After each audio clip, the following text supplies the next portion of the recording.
Hello, everybody. Live stream time.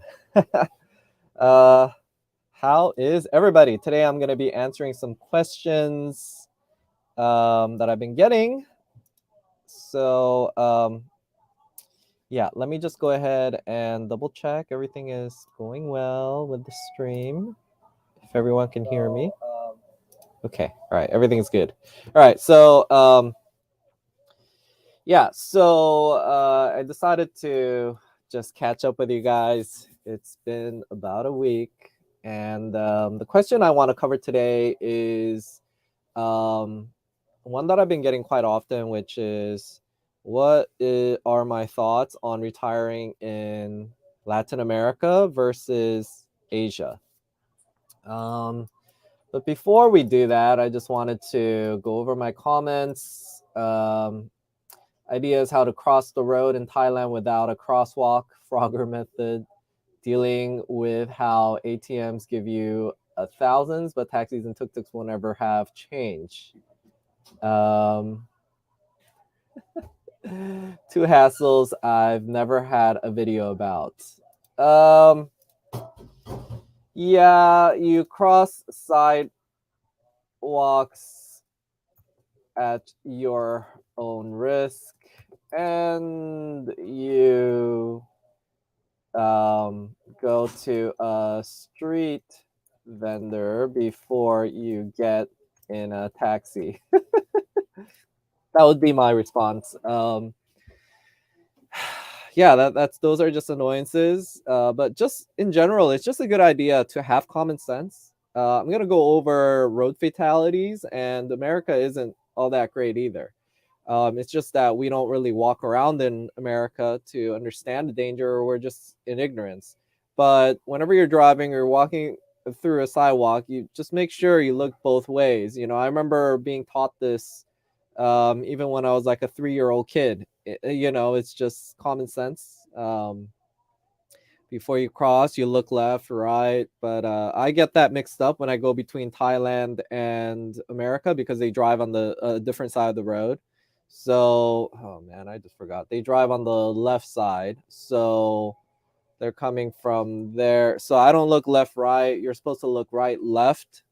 And I kept getting that mixed up because I would look left, right, being so used to it from, Korea. So just get that fixed. Also, when you're driving, look right, left, not left, right. Because if you do it the other way, you're looking at the opposite end, the other lane, and then by the time you're looking at the right hand side, the car is already gonna hit the front of your car. So that's what it is. Just don't be like an American and just, oh, it says it's green, I'm able to walk. Just don't even look and just walk, and then do that thing that annoys every Asian, which is like walk really slowly across the road. Someone might just hit you just because they're annoyed. Just walk across it in a hurried manner. Stuff like this. You'll get it when you're in Asia. It's just common sense. It's not a big deal. As far as the taxis, just get change. I just hate dealing with it myself. There's no solution to this. It's just an annoyance. Always have change. And eventually that's why I ended up driving my own motorcycle, so I didn't have to deal with that. More on that later, but let me just get to the Latin America thing soon. So yes, I like your take on things. We're about same age. It's good to see another Ashley like myself getting out there away from the corporate grind. Totally feel yeah. And why do you think there's Spanish language interest in traveling in Korea? Because actually more people than Korea is the talk of the town. I mean, I don't know how to respond to that. Just everyone's interested in Korea right now. But back to the main topic of what are my takes on living in Latin America versus Korea.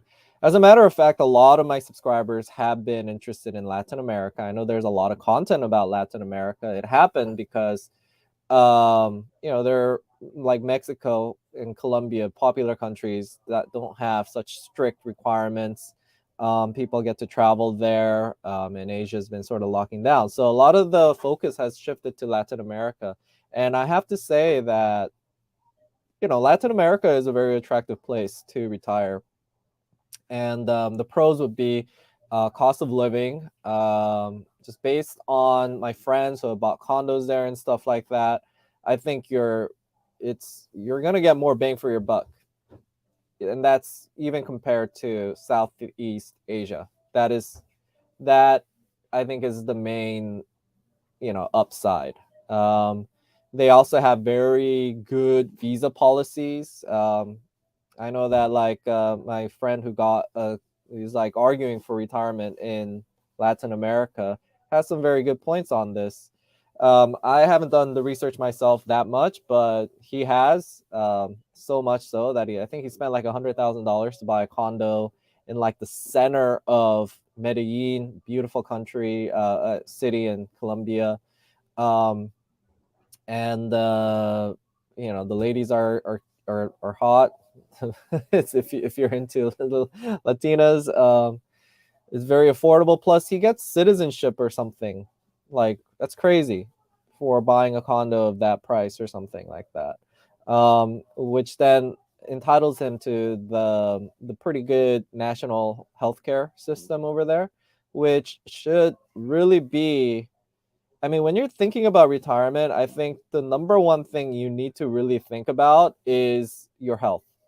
It's just, I don't think about that right now because my health is relatively good. But if you are thinking of a long term retirement place, healthcare should be like the number one thing. That's without your health, everything else is sort of crap. So you have to focus on that. So he has some good points. I raised some good points about Korea, and now he's also thinking about Korea because the healthcare is, pretty affordable, great here, etc. And you have options. And he is in the income bracket where he can afford slightly more um, income to make it in Korea. But overall, I think you get more bang for your dollar for Latin America. Now, what is the downsides? You got pretty decent healthcare, you got good cost of living. Um, well, let me say another upside. Another upside is, by the way, as you guys know, I'm from Southern California. So I've been to Mexico quite a lot. You know what I'm saying? So this is why I can sort of speak from my experience traveling there. I'm just not talking out of my ass on this, but I've been to Mexico quite a lot. Cabo San Lucas, Puerto Rico, and Puerto Vallarta. I'm sorry. Um, and I gotta say I liked it. I mean, it's a great vacation spot. They have fantastic resorts, all inclusive resorts. You can get it at a bargain, etc. Um, and the weather and the beaches, I would say honestly, it's almost just as good as Thailand or any of the Southeast Asian countries. I mean, I've said this before on many other occasions, but when it comes to weather and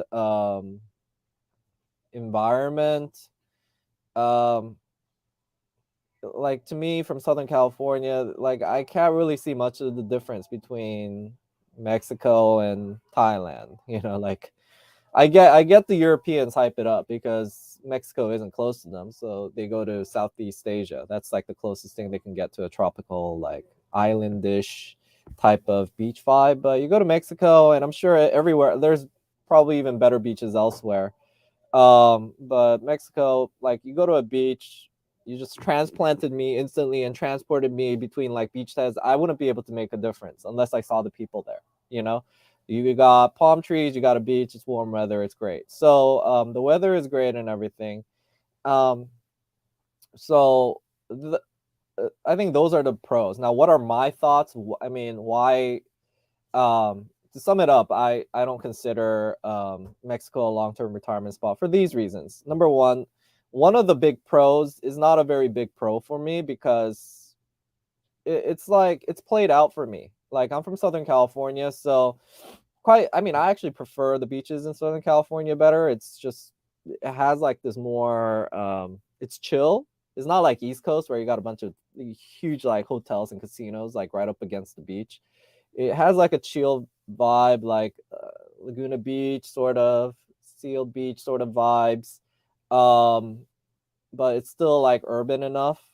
Like if I wanted to be in a nice weather with beaches, I wouldn't have left California. Like that's one of the biggest pros of being in California, right? So it doesn't really, it's not really a benefit to me per se. And if you compare it to Southeast Asia, there's no difference as far as the weather and the, so that's the thing. And if all it is you're just trying to retire for the cheapest amount of money, then I would go for South America. But relative to how much more affordable it may be in South America, I think the biggest thing for me is it's safety, right? Safety is a big issue. The other thing is for healthcare, let's just say, because I said this is one of the most important things. Healthcare, it seems to be about a wash between Southeast Asia and Latin America. Latin America actually has pretty decent healthcare, and they have better like universal healthcare systems that's actually eventually available to foreigners as such. Um, so that is something I would sort of say is a wash between Southeast Asia. Um, so if it's healthcare, I would say it's sort of a wash. So the biggest underlying factor is how safe do you think Latin America is compared to the slightly more price for Southeast Asia, right? To live there. And to me, I just believe Latin America is not that safe. I mean, talking to other people who are from Latin America that are here, but this is all relative safety, right? So that's why I went ahead and got a bunch of these figures for you to say I'm not making this crap up. It's not just in my head. I'm not just being racist or something. Okay, so let's just get into how obviously more dangerous it is there. Because when I travel to Mexico and stuff, it's just like I would, oh yeah, watch out, don't go out late at night, like this kind of stuff. It's like, do they ever warn you about that in Southeast Asia? Not really. Like anywhere in Asia, there is not an issue for a man to go late out at night, and then, oh, you're concerned that you might get something might happen to you or you might get kidnapped. That's never an issue. But in Mexico and Southeast Latin America, it is. It's like stay in the right neighborhoods. I take that back. There is one exception that I know. Philippines. You're not supposed to do that in the Philippines either. But anyways, here's the numbers, guys. So these are the homicide rates. Generally, homicide rates are done in a figure of rate per 100,000. So if you look at Latin America, like Jamaica is really bad. This might be just screwing things up. But Venezuela, you're probably not thinking about that. But the places you're thinking about, like Mexico, it's 27. It's like one of the worst ones. And Colombia is 24. These are two popular areas that people like to retire. If you're gonna do that, might as well just go to Brazil. Brazil is quite affordable, and there's a lot of Brazil takes a lot of smack for homicide rates because what was that place? Rio de Janeiro, like the slum areas, that has a high like homicide rate, violent crimes rate. But I have quite a few friends from Brazil now, and then what they tell me is that the other cities are quite safe, like Sao Paulo, etc. And I think Brazil might actually even be a better option, and these statistics prove it. I mean, that's like a significant difference, right? Like Mexico is almost 50% more than Brazil. And then you got Puerto Rico, not that much better. Guatemala, Haiti. Like I wouldn't really want to retire in these places, anyways. They don't. Costa Rica. Actually, heard good things about Costa Rica. Maybe. Uruguay. I just know that Edison Cavani is from there. Small country. Argentina. That might be. What is this? I'm running out of application memory. I'm gonna force quit. Okay, I'll just force quit. Yeah.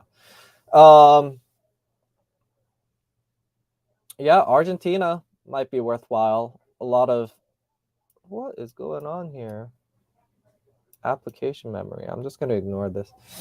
I think it's because I have too many tabs open. Chile, those are countries to consider. Now that would have me move on to my next thing. My next negative about Latin America is that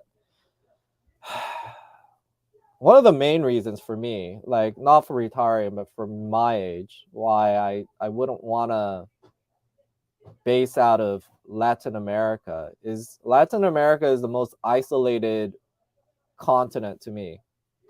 It might just be my opinion, but just think about it, guys. Like just think about the flights. What are your closest countries?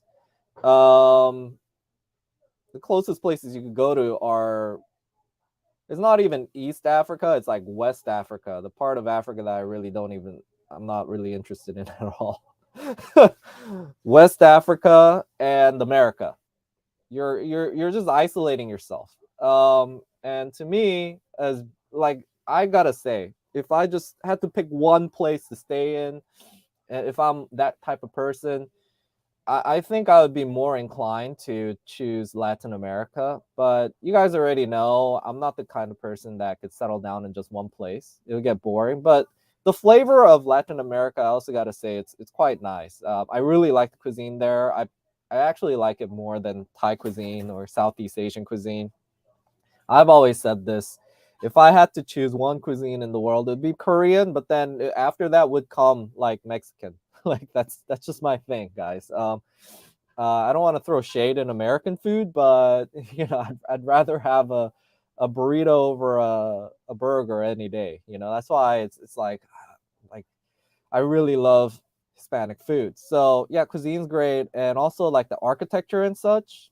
It's beautiful. Like Latin America is beautiful. It's like they still have a lot of those like colonial types of buildings, and even the newer buildings. It's not even just like it just has that European sort of Mediterranean vibe. I like it. The neighborhoods are interesting, etc. So I can't like that's why I do think it is going to be right for some people. Some people, like, especially when you get to the retirement age, because I notice there's sort of a disconnect between me and my viewers, because my viewers are like, oh, why are you in Korea, why are you not staying in Thailand, blah blah blah. It generally comes from people who are just looking for one place to just sit down in and find like a cute young girl to marry, and buy a nice house for an affordable price, etc. Like if that's your main MO, I do think you should seriously consider Latin America. But for me, my thoughts is it gets boring, like, and you want to travel anywhere else, most likely you're just going to travel back home. You know what I'm saying? Like Asia, on the other hand, however, is like the center of everything. I mean, me traveling to like Europe, it's quite easy. If especially in Southeast Asia, like Europe, like Bangkok, it's a hub. You have affordable flights for a couple $100 to all these different places. You can go to the Middle East if you want. You can go to all the East Asian countries, etc. If I'm basing myself out of East Asia, I have really easy access to America, Japan, China, like, and they're all, to me, I mean, you would think I would be biased the other way around because I'm familiar with East Asian culture, that I would think, oh, they all are sort of the same. But I don't know. Maybe I'm biased because I know the nuances. But like to me, China, Japan, Korea, um, Taiwan, Southeast Asia, all these East Asian countries have a very different flavor to them. But to me, like Latin America, the other thing is there's not as much of a variation between the Latin American countries as the Asian countries. Like that's, I'm not saying it is. So don't like say that I'm being racist or something. It's just in my it's just my preference. That's how I feel it. Just like, you know, I could understand other people without like much knowledge about, you know, East Asian countries thinking it's all, you know, relatively the same. I could understand that. But Latin America, it has like very similar architecture to me. The food is similar. I mean, even Latin Americans, they get confused where the food is from. Like you ask a Mexican person where's ceviche from, and a lot of Mexicans will claim that it's theirs, and like people from Chile will get super offended. It's like that's our food, you know. Um, I don't really understand. Like a lot of them eat some kind of salsa and they love meat. Like it's relatively similar, but like I compare like Japanese cuisine to Korean cuisine to Chinese cuisine. It's night and day difference. So I just feel like there's more variety within Asia itself already. But in Latin America, if it was me personally, I feel like I would just sort of settle down in one area and sort of be content with it because the other areas don't offer that much of a variety to me. Of course, I love traveling, so I'll go to other countries and like, you know, check out the main like, you know, the crazy like pyramid looking things in the Aztec civilization, etc. Like in Mexico. Um, I would go to Machu Picchu. You know, I'll do stuff like that, but um, as far as like the countries themselves, like living there, I feel like they all have that sort of Hispanic. I mean, I'm not making this up. They all just sort of have, historically, they're all sort of Latin, European influenced. That's why it is called Latin America. So it's relatively homogenous. Yeah, but I'll probably live in a nice Spanish tiled house with Latin Spanish tiled floors. Whether I'm in Argentina or Mexico or wherever, you know what I'm saying? So uh yeah, that's what it is.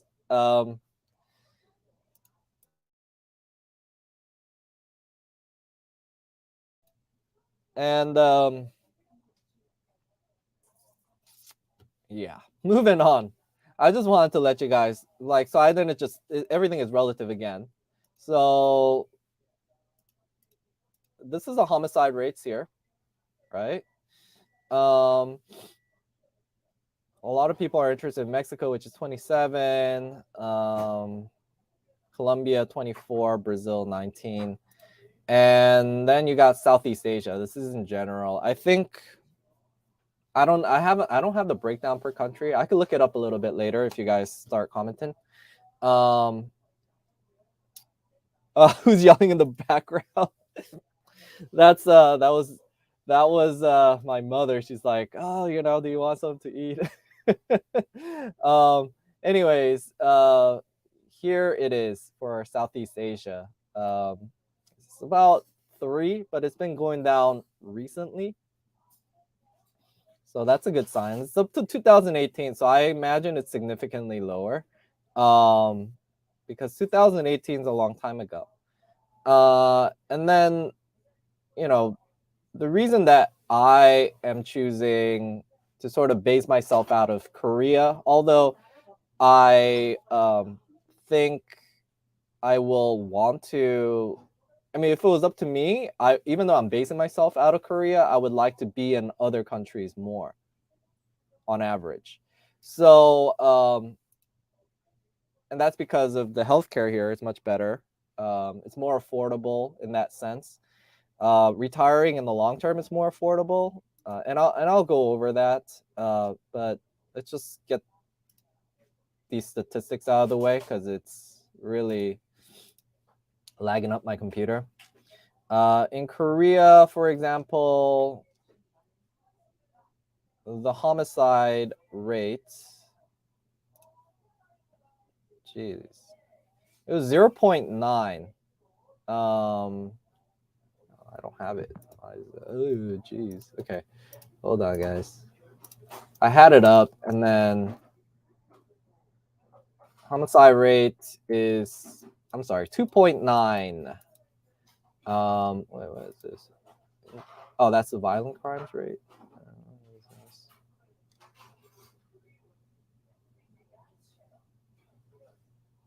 Intentional homicide rate. Okay, yes, 2.9. So it's quite good. Oh no, never mind. It is there. 2.9. Chile, Argentina aren't that much worse, guys. If you're thinking, but Chile, okay, why I was talking about being isolated. Chile and Argentina are the most isolated of the Latin American countries, though. That's why I think a lot of people, although I personally like Argentina, I've heard good things about it. I had friends who were studying in America from Argentina, like Korean Argentinians.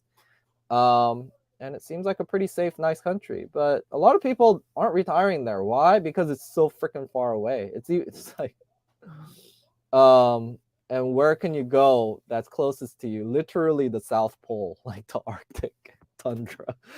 So, I think that's the reason why Argentina isn't that appealing for a lot of people. But if you're just thinking of one country to just base yourself out of, Argentina doesn't seem too bad.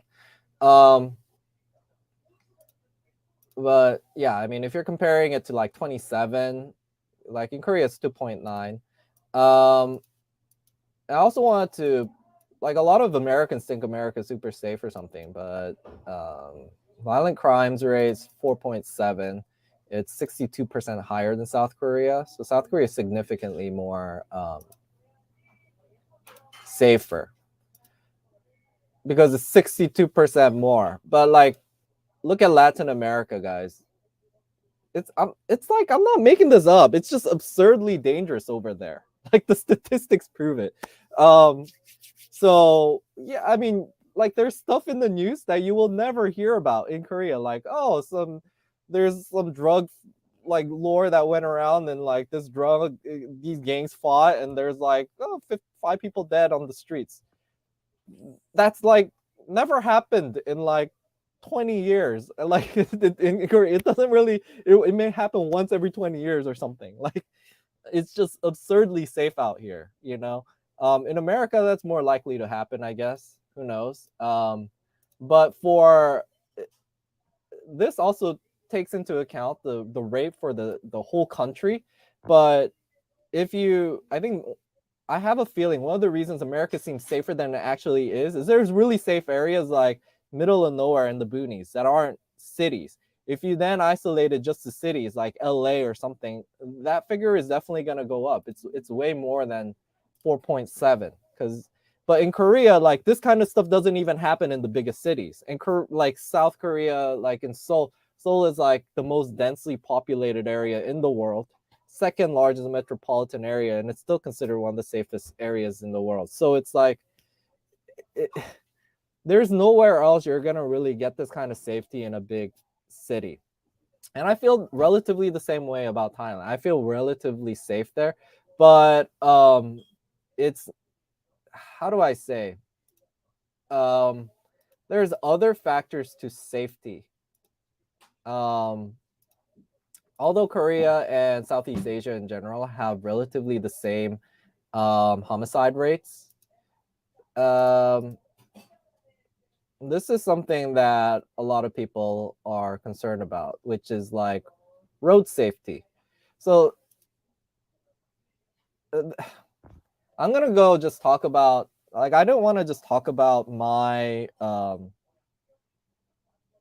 perspective on safety. Like, there's more that I could say, like the feelings that I get when I'm traveling. Like, I'm always sort of looking over my back, when I like how in danger I feel, because those could be irrational. So I'm leaving that out of this conversation, because then people might just think I'm being racist or just I'm being in a bubble. But you know,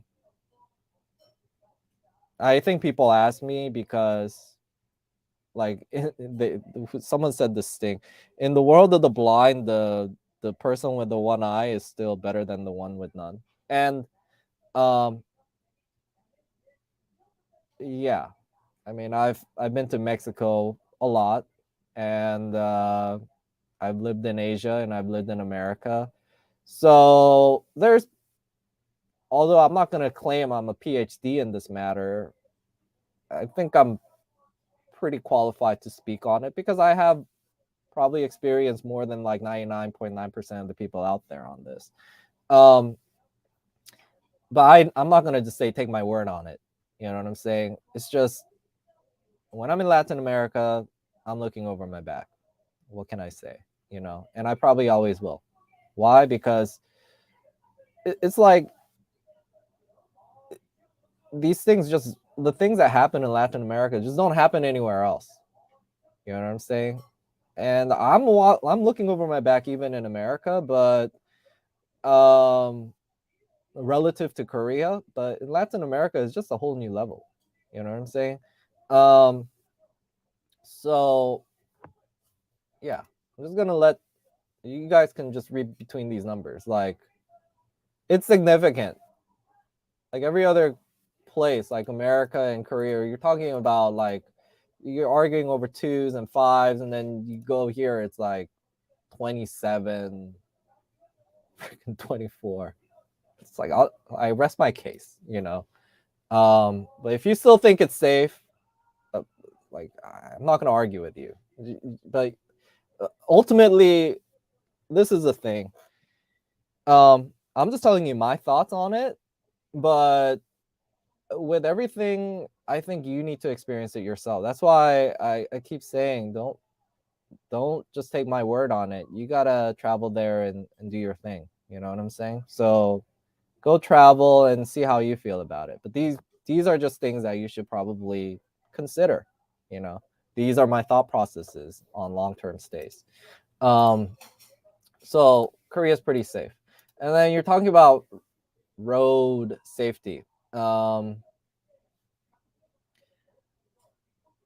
I keep talking about this, and people don't believe me, so I'm gonna freaking pull up a chart, you know, to just show you I'm not making this crap up. I keep saying, you know, I only drive my motorcycle in Bangkok because the speeds aren't high. I'm not gonna die from weaving through parked cars. You know what I'm saying?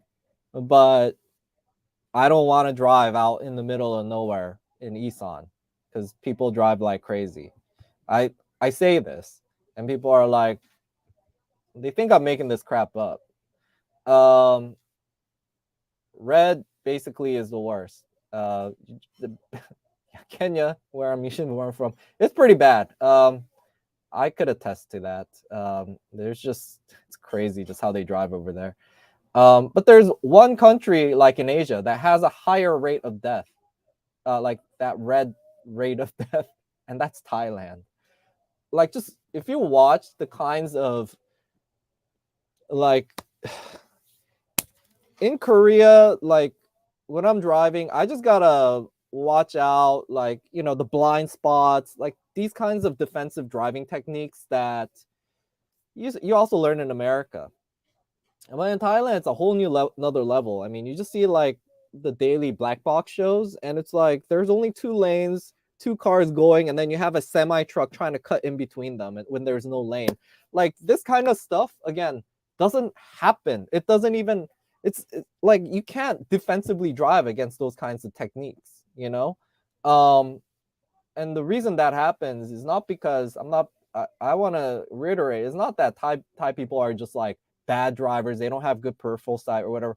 It's because there's like no repercussion to DUIs. So like that's been a big hot topic issue with that police officer that ran over the Harvard educated doctor lately. It's like, what's the fine? It's some ridiculously low amount. It's like $100 or something. Um, the repercussion against DUI is so low there. So people just drink and drive and stuff like this, and they do crazy stuff.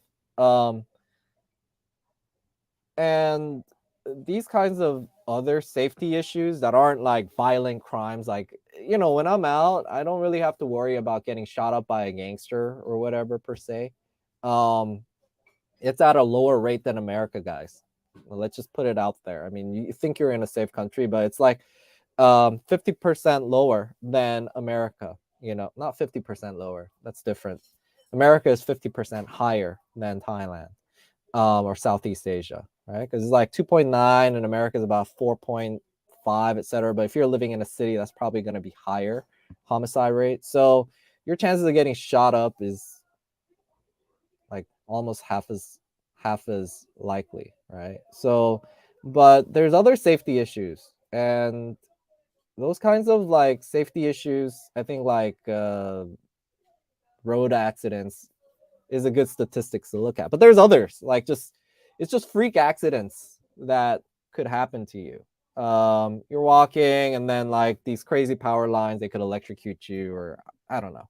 That's very unlikely to happen in your life, but it's probably twice as more likely in Thailand than anywhere else in the world, kind of thing. These kinds of road safety like hazards, it's quite high in Thailand. I'm not gonna lie, but what is it? What is the rate relative? Here it is, 30. And then you want to look at America, it's 10. And all these other sort of like Peru, Argentina, slightly higher, 13, 12, 12. It's about the same, which validates my opinion that America is not a very safe place to drive. I've driven in America for 20 years. It's not safe.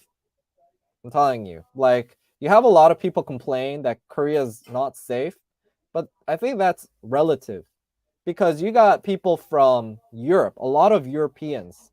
Although there's like more Americans in Korea, the people that are more active in the forums that complain or influencers are from Europe.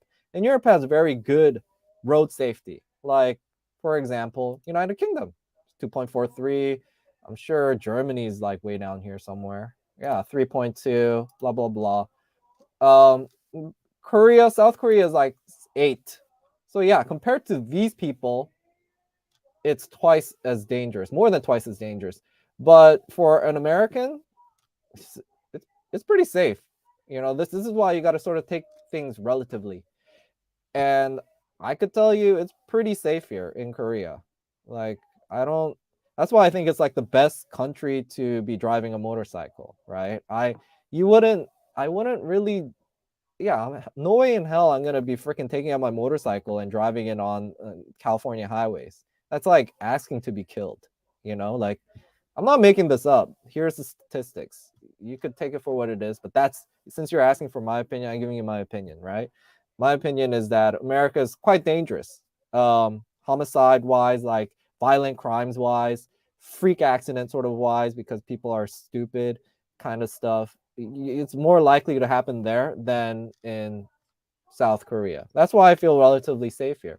But compared to like United Kingdom and Germany and stuff like that, I didn't look at the violent crimes over there, but those guys have a right to complain because it's relatively more dangerous. I think there's like this sort of ethnocentric thing about Americans. I know most of you guys are Americans, and you tend, like, I could get it where you listen to other influencers from Europe, and because they're Western, you think they're more applicable to you, your train of thought, etc. I found out the hard way that they're very different. Like, I'm telling you this, and I might be biased because I'm Korean American, but I find much more similarities in Korea than I do with Europeans. Europeans are just very different. It's like a whole different country. So, I'm not saying that aren't things to be relatable. There's a lot of similar values and stuff that I get with Europeans. That are similar to America as far as like, liking to debate, arguing about things, stuff like this. I I can relate more to a European than with a Korean. Yeah, that's true. But in some of these other aspects, as far as when we talk about safety, healthcare, stuff like this, I would sort of discount Europeans because, like, England has free universal healthcare, you know.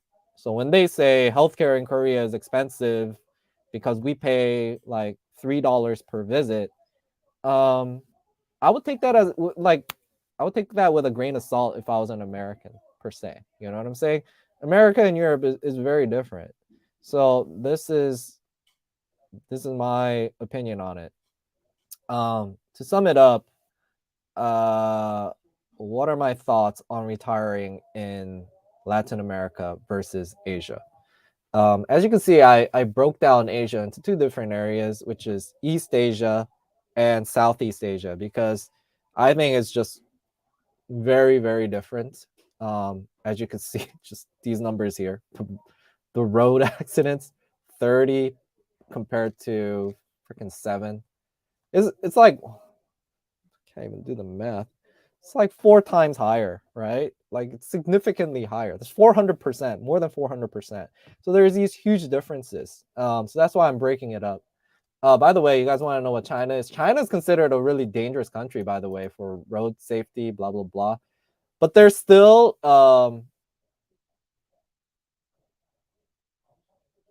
okay. It's not actually half, but almost half. So Thailand sort of saved itself. It would have to be 34, but it's almost about as half as dangerous as Thailand. And I mean, a lot of you guys have seen videos about ADV China and stuff, and you're looking at the road and you're going, "That's freaking dangerous what they're doing." And I'm looking at them when they do ADV China and driving through Chinese roads. I'm thinking, that's doable. I mean, like it is like consider what they're doing. It's twice as more dangerous in Thailand, and I would agree with it. Like the stuff I've seen them do. I don't even feel safe driving in a car, right? So um that's why I think like one of the craziest things people do there is like, all right, first is they all want to go to Thailand and buy a house. The first thing, and I'm like, why are you locking yourself down into a country you don't know, especially into a neighborhood that you don't know? Because I keep saying, even if you love Thailand, you should be in Bangkok or wherever you want to be in and find the right neighborhood you like. Because it's the one downside about buying property in Thailand is very hard to sell it. Um, and then the next thing they tend to do is buy a car. I'm like, why do you want to drive around Thailand? That's like the thing that I wouldn't want to do. That's why you see me take flights, you know, because it's just as cheap to take flights, faster, and significantly less dangerous. And the few times I have to take the car, like when I went to Khao Yai, man, I'm forgetting already. Khao Yai, or when I went to Udon I rented a car and I had to drive around because there's really no taxis to these places. Like I had very close calls, and I'm driving very defensively, you know. So these are the kinds of safety issues that I'm concerned with. But this is all relative. Like some people's safety tolerance is very high.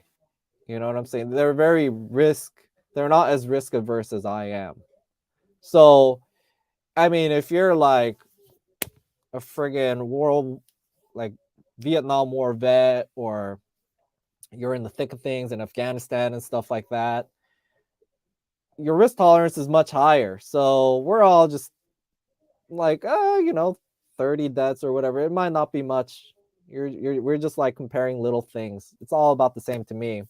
The main thing I care about is money and how cute the girls are or the weather. And if that's the case, more power to you. I'm a bit more risk averse, and when I consider retiring, which I'm not really considering right now, anyways. But if I actually I sort of am because I'm setting myself up for retirement later. Um, I tend to judge things with more risk adverseness, because I'm in no I'm not like naive enough to think I'm gonna be as healthy and etc. as I am right now. So if that's the case, what's going to be the best? So to me, it's like East Asia seems pretty good. Cost of living, let me talk about that in the end. There's misconceptions about cost of living too, but let me go ahead and also catch up with these comments. Thanks for hopping on and commenting. Tony Davas. In the end, the only thing that really counts for retirees is the medical system. It's not the only thing, but yeah, I mean that's as I said in the beginning, the medical system is number one. But if you get hit by a car in the middle of the road and you die, I mean, no medical system in the world is going to save you, you know, that kind of thing. Medical is, of course, important, but so is cost of living. I think this is tied in together, medical and cost of living. You're going to have fantastic medical if you got the money for it anywhere in the world. What's good, Ethan? Hey, what's up, Peanuts? Can someone live well in Asia on 2K a month, Ethan? East Asia? Yeah, 2K a month for sure. For sure.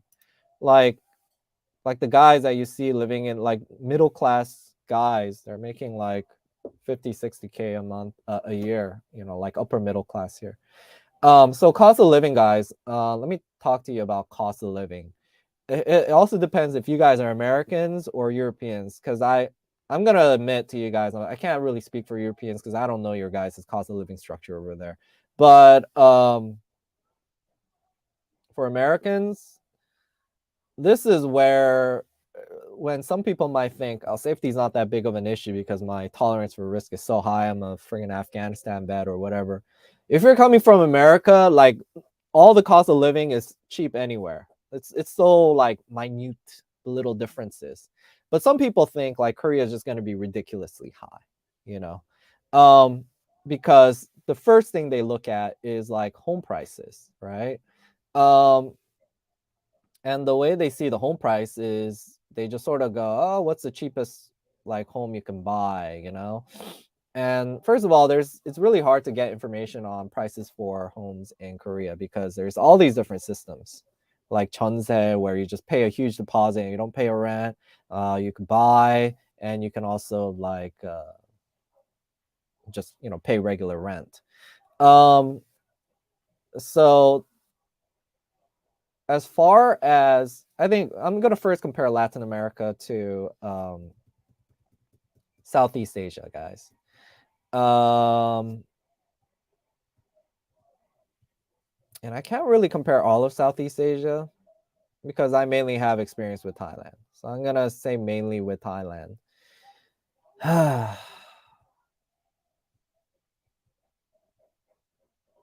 Latin America is gonna be cheaper. Bangkok is quite expensive. Especially if you go into per square footage, you actually look at how much you're getting by space. The amenities are better in Thailand particularly because our condos have swimming pools and stuff like this. And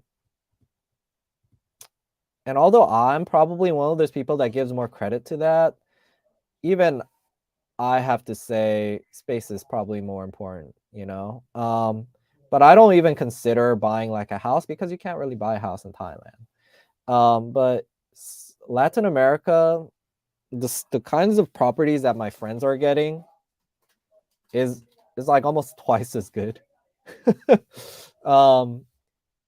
Yeah, I mean, one of my buddies, like, first of all, inflation is just ridiculously high, so even what I talked to them about 2 years ago might be different now. But my friend got like prime piece of real estate in the middle of Medellin for like 100K, like top end restaurants and stuff, like right on the bottom floor, overlooking like the main area. Like it's really good. So I could wager, if it was even just slightly off, like the main street that's like the biggest, you could get some pretty good deals over there. And I might, like right now I'm trying to be objective, so I'm not just painting Thailand in only a glowing light, but I rate Thailand very highly, and that's why I bought property there, right? But So what was I about to say? Oh, hold on. I have a lot of comments though. And oh, my internet is freezing up. This is not good. Paused. Resume.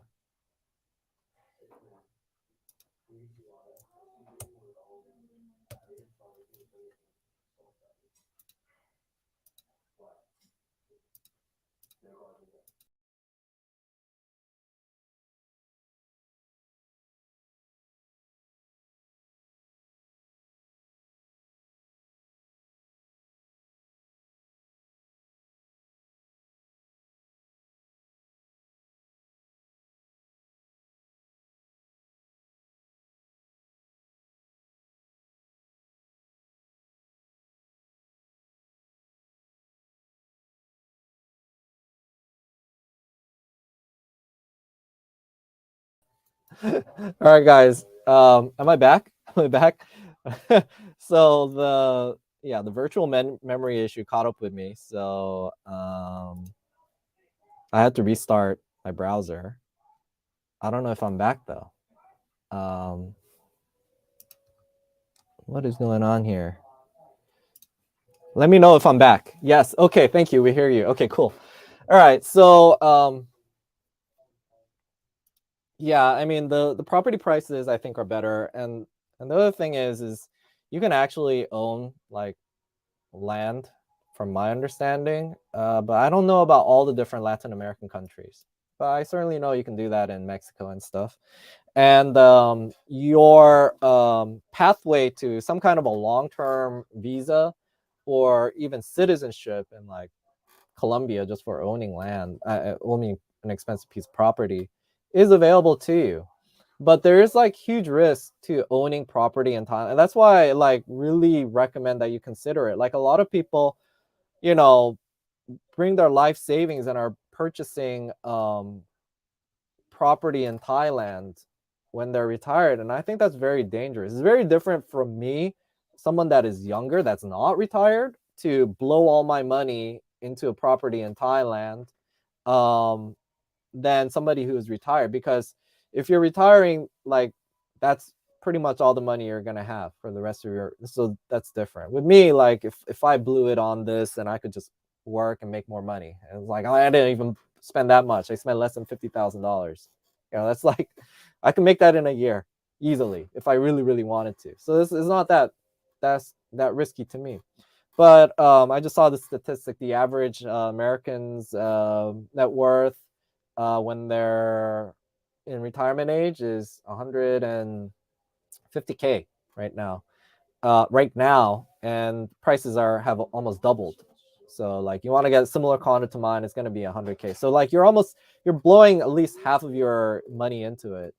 And there's like several risks you have to consider with it, especially like in Thailand, which is you're putting that money in there, and the market in Thailand is more volatile, the real estate market. So if you don't have like for me, I bought it in my like 30s. So over 40, 50 years, like it's unless the world gets nuked, it's gonna go up, you know, if I look at like with the time frame that I have. But for you, 10, 20 years, it's possible it could fluctuate. And then number two, you want to at least get utility value out of it. One of the main arguments for me getting property in Thailand is I already made up my money with the money saved on rent, right? So I could have just paid rent for like the last 6 whatever years, and that's just money I blew away anyways, but I paid it to myself. Like you can think of it that way. And considering time value of money, appreciation, etc., I made more money by buying property in Thailand. So, and that's the other thing. Right now, asset prices are just really high, so it's probably the most riskiest time for you to even buy anything. You know, so even if you are someone young like me, I'm not gonna like wholeheartedly recommend go go out there and buy property right now. But this is another argument in itself, and it's all relative because now every asset is overvalued. So now you're just sort of comparing what is the more overvalued asset, you know. And there's just as much argument that cash is more has inflated more than, you know, the ridiculous inflated home prices here in Korea or Thailand or wherever else. So, you know, that's another argument, but let's just say it's far more risky for you. But the utility value thing is like buying property in Thailand doesn't guarantee that you're going to get to use it. You know what I'm saying? And like if it was me, I would that is the biggest issue. Like, are you going to be able to use it? Good news is that Thailand, I feel like based on the latest news, is sort of coming around and appreciating its foreign investors, its foreign tourists more and more lately. How could I, like, if I had to put in a graph when I first got to Thailand, if our level of appreciation was like sort of standard, like it was like back in 2000, when did I go? Wow, it's been a while. It's like 2014, right? Level of appreciation for foreigners was like right here. Let's just say, even before that, it was way up there. That's why everything is relative. Like people who have been there since like 2007 would go, man, it was so much better for us back then. Like, why are you buying a condo here? And to me, it was all relative. It's like, oh, you know, it's level of appreciation. It's pretty good. But from 2014, level of appreciation for foreigners, like policies against us, blah, blah, blah. It's just been in a steady decline. Like, and it just like hit the lowest mark, I think, like during pandemic, you know, times. And lately it's been recovering. You know what I'm saying? But this is why I'm showing this graph. It's relative.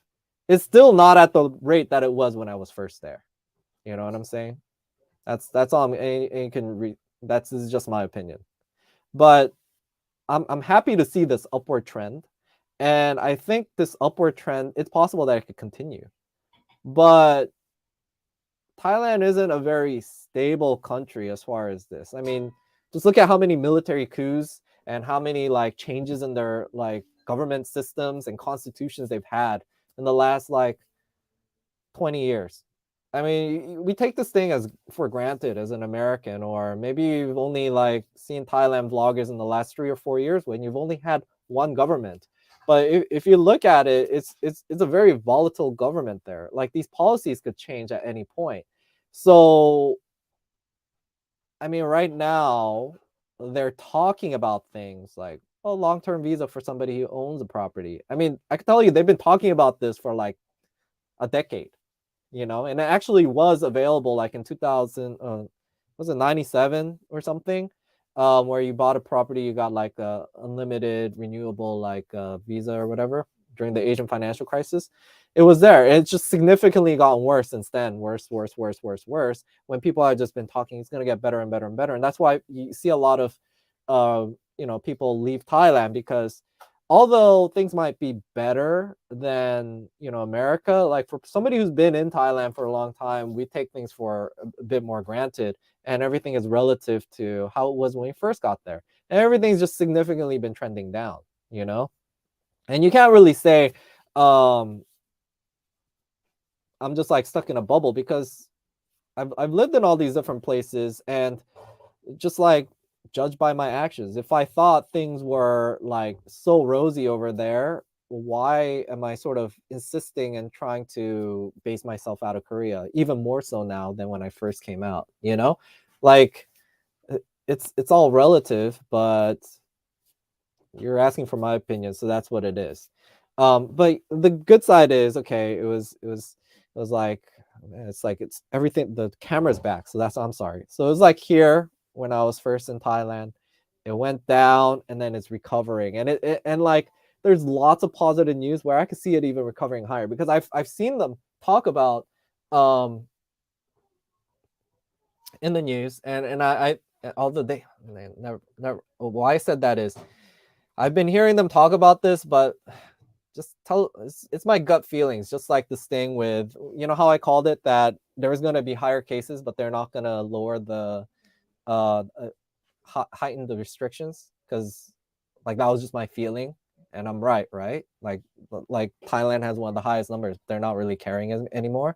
This is just my feeling too. I think we're at this point where they're gonna actually make it just as good or maybe even better, but I would just sort of hold off on it, because right now asset prices are inflated anyways. It's like you're not like getting a steal, I think, at this point. But to be fair, I haven't been looking at the prices. Actually, maybe we should look at the prices. So yeah, that's the thing. If you buy right now, you're guaranteeing like a lower level of assuredness that you're going to be able to get that utility value like I did, to compensate, and make it a more a safer choice. But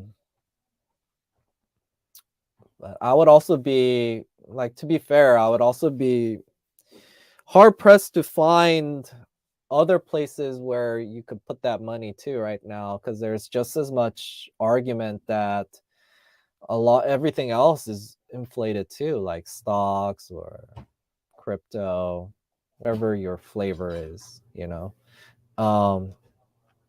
but this is just my thoughts. Hey, what then? Hi. Oh, Ethan. That's his typo. Oh, there's a big question. I'll get back to that. It's big.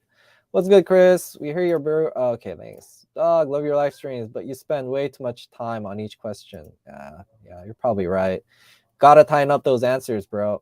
You're right. Appreciate the context of his answers. Oh, now I don't know if I'm right or wrong. Yours too off topic, not just sound bites, but well thought out and good examples. That's what I like about his streams, the long flushed out answers. We're getting in the weeds on the military coup on Thailand. Yeah, it's like podcast, no filters. No one needs filters. It's just hard to get other questions. Oh, what other questions do you have? I joined late. Are you considering moving out of Asia? Am I considering moving out of Asia? No. Definitely not. Do you think someone can have good quality of life as a bachelor their whole life in Asia, or better to eventually settle down, see some expats that seem to burn out and get jaded on dating?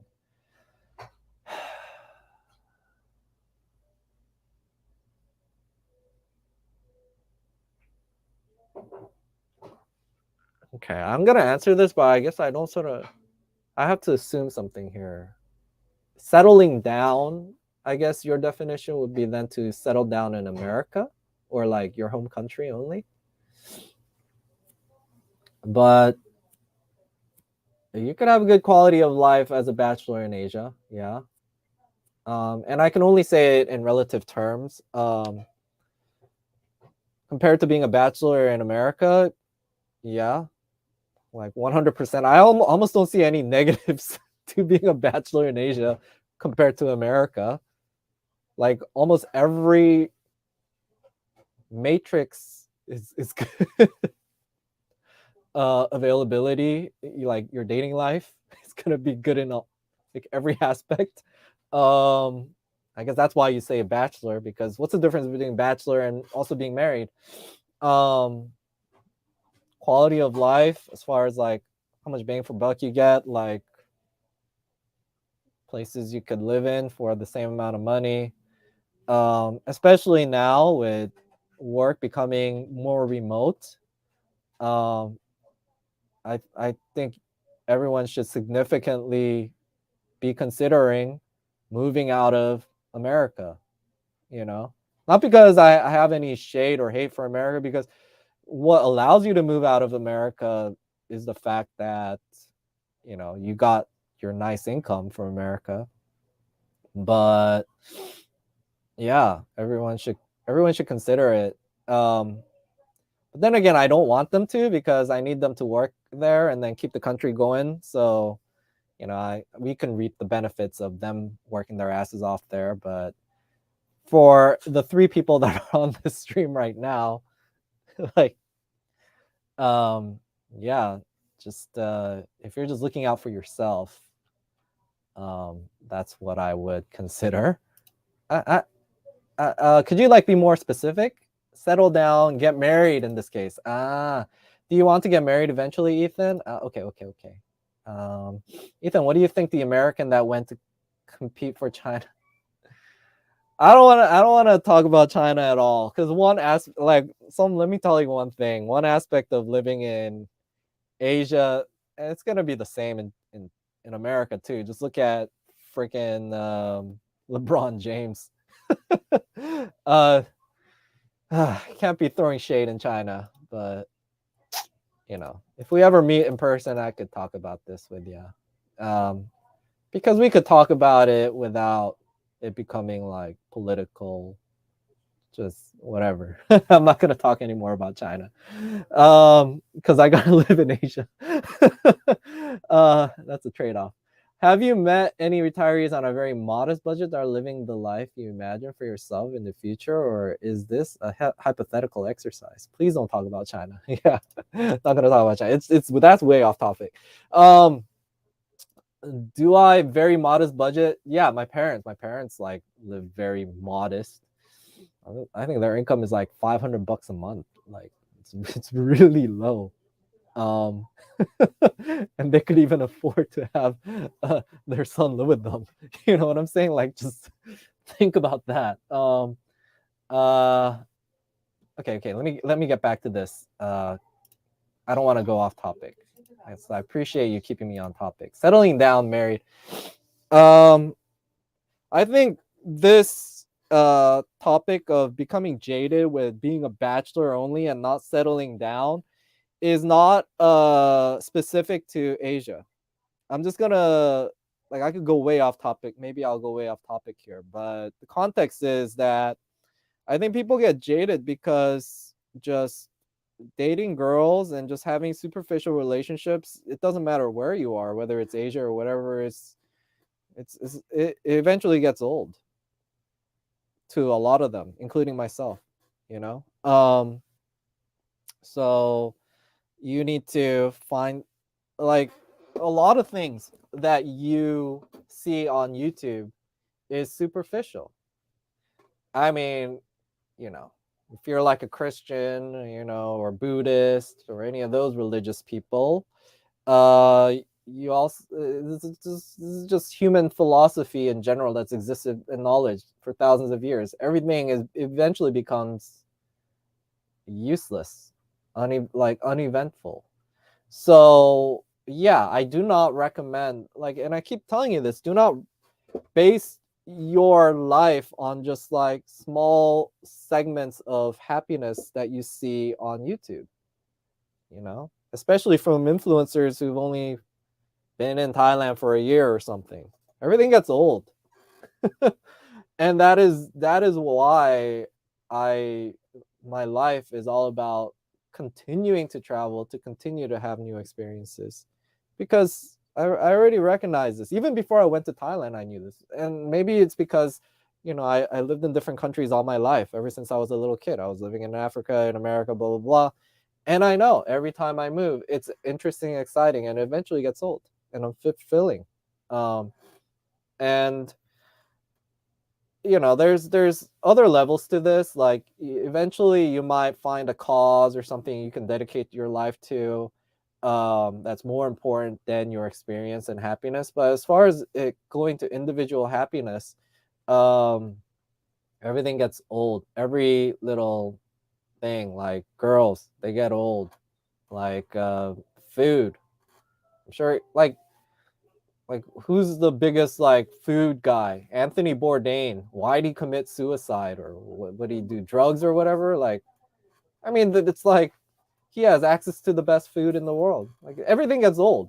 I mean, you know what I'm saying? Like, so you got to keep like when you want to talk about enjoyment, you got to keep changing it, or you got to find like this greater cause. And this greater cause for a lot of people is family, you know. And it's also sometimes it ends up like a lot of people think it's family, and then they end up like a higher percentage of them realize that it's like the greatest disaster too. So, but a lot, I mean, you got to admit there's a lot of people who find a lot of pleasure in raising a family, and they think that's like the greatest cause in the world. So that's something above like, you know, superficial pleasures. So I think that's why they end up settling down. And to further on that, I find just as many people who settle down, you know, a higher percentage of them eventually becoming jaded with that life too. So everything is jadable. That is so, and I don't think it has anything to do with Asia. It's just in life in general. Do you think it's reckless to try to retire age 36 years old with 500K in savings? I guess this all depends on your definition of retirement. Do you, like, a lot of people think I'm like retired, but like I sort of joke that I'm semi-retired because I'm doing stuff that only retirees can dream of doing, like, you know, just doing whatever the heck I want some days. But I don't consider myself retired. I'm working harder than ever. Like, you know, between YouTube and whatever, it might not be giving me money, but you need to find something you're passionate about. Because again, this relates back to what I was talking about before. Everything will get old. Everything is jadable. You go to Thailand, I guarantee you, the girls, it's gonna get jadable. You even get married, that could get jadable. Nice beachside house front, like live there for 5 years and look at the same freaking beach for 5 years. That's jadable. So find like something that drives you, and you know, like my thing, which isn't going to be for everybody, is just like this constant pursuit of improving my craft in like video and stuff. And like lately, I can't even say it's just YouTube because I've been spending just as much time, and that's why I've been so busy on just working with actual like people in the industry. I just went for a shoot for like a German television media, like news media, etc. Like, and there was just so much I learned, and it's something that I'm passionate about. So find something you're passionate about and don't retire. And if you have 500K in savings, I think it would be irresponsible of you to actually recognize that now capital is stronger than labor. So with the right amount of knowledge, you should actually be able to make more money with 500K in savings than by working like some kind of 9-to-5 job. If you have $500,000 in savings, even a 1% return on that is 50K. And if you could offshore it and find ways you're not going to pay the crazy like 30% income tax in America, you'll be making about the same amount of money with just like 1% return on your savings. That's really easy to do. I could probably put it in a fixed annuity and guarantee myself 1% return. You know what I'm saying? Like you could, I don't know. I don't know what fixed annuities give now because I know the rates have gone down even more than when I was in America. But yeah, it would be irresponsible of you to not convert on that 500K in savings. So I guess I'm turning that question. Don't retire. Find ways you could, something you're passionate about.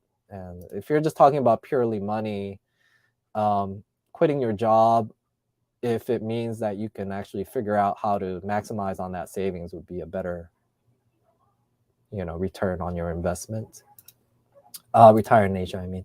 Even and like retiring in Asia, I'm not a retire in Asia, guys. Mine is live and travel Asia.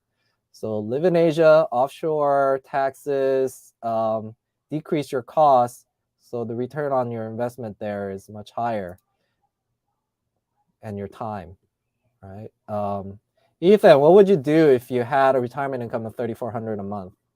What would I do? I would be having the time of my life. Like $3,400 is a shit ton of money, guys. I don't like even 2,000. Even if you gave me $2,000 a month, I could do a lot with it. Yeah. What the heck are you? I want to know what you're doing with $3,400. If you're wasting it on freaking $1,500 mortgage payment with $500 health insurance, $500 car payment and insurance, that's already 2,500, and then going out costs of 400 and gas costs of 200, and that's exactly what I wouldn't do. Anything other than that, you could do a lot with it. I'll just like be having like I'll be partying, like having a blast with $3,400 a month. Like yeah, before I get too old and I have to spend all of that on long-term care. um well said about the not settling down topic. It has nothing to do with location. Yeah, I don't think it does. How do you build a community of close-knit friends so you avoid ending up isolated as someone that lives overseas and travels a lot? 1% is grand, dog. Thanks for the insight. Yeah. I mean, if you're what is your age? 36. If you're 36, you can just put it on S&P 500, and I guarantee you it's gonna be over your life. I mean, S&P 500 could drop 50% over it. It's possible. It's like everything is possible, but if the laws of economics and capitalism exist, then you're guaranteed to make more than 1%. And if you're 36, I'll just do that. Set it and forget it. Keep your costs under $50,000 a year, and you should be good. But yeah, I mean, actually, I would keep it way under $50,000 because right now it's uncertain times. Build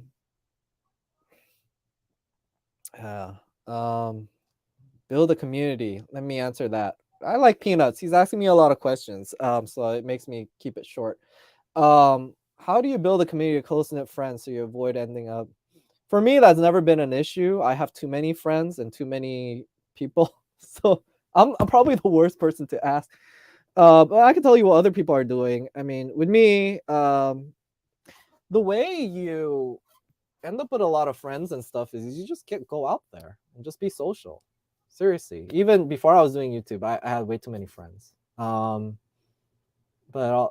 like you only need honestly like 2 or 3 really good friends, and they're to be had in a lot of places. But 2 or 3 friends that you could really be close friends with in Asia, I mean, I will say it is harder because people tend to be very transient, like yeah, I had dozens and dozens of guys I used to go clubbing with when I was in Thailand. When I first got there, there's only like 2 of them left. Like I kid you not, only 2 of them left, and now they're all like sort of settled down with their girlfriends and stuff. So things change. And also, like in Thailand, there's a lot of shady people. I would say in Thailand, it's like I just saw the article about some crazy Indian gangster from Canada or whatever that just got shot up in front of his expensive ass villa.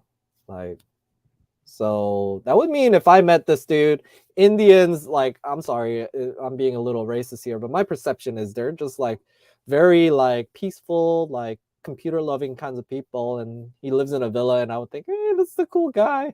Who'd have known he's gonna be like some crazy wanted gangster, that's gonna be shot up and involved with stuff with Russians. You know what I'm saying? Like, Thailand's a little bit so like, especially these areas, Pattaya there's always news of like crazy like gangster expats shooting up other expats. It's just not a very good environment. I'm sure there's good areas of Pattaya, but yeah, that's why like I sort of stick to areas with normal people like Bangkok, and even in Bangkok like Rama 9, where a lot of like working people are that work with international companies and stuff.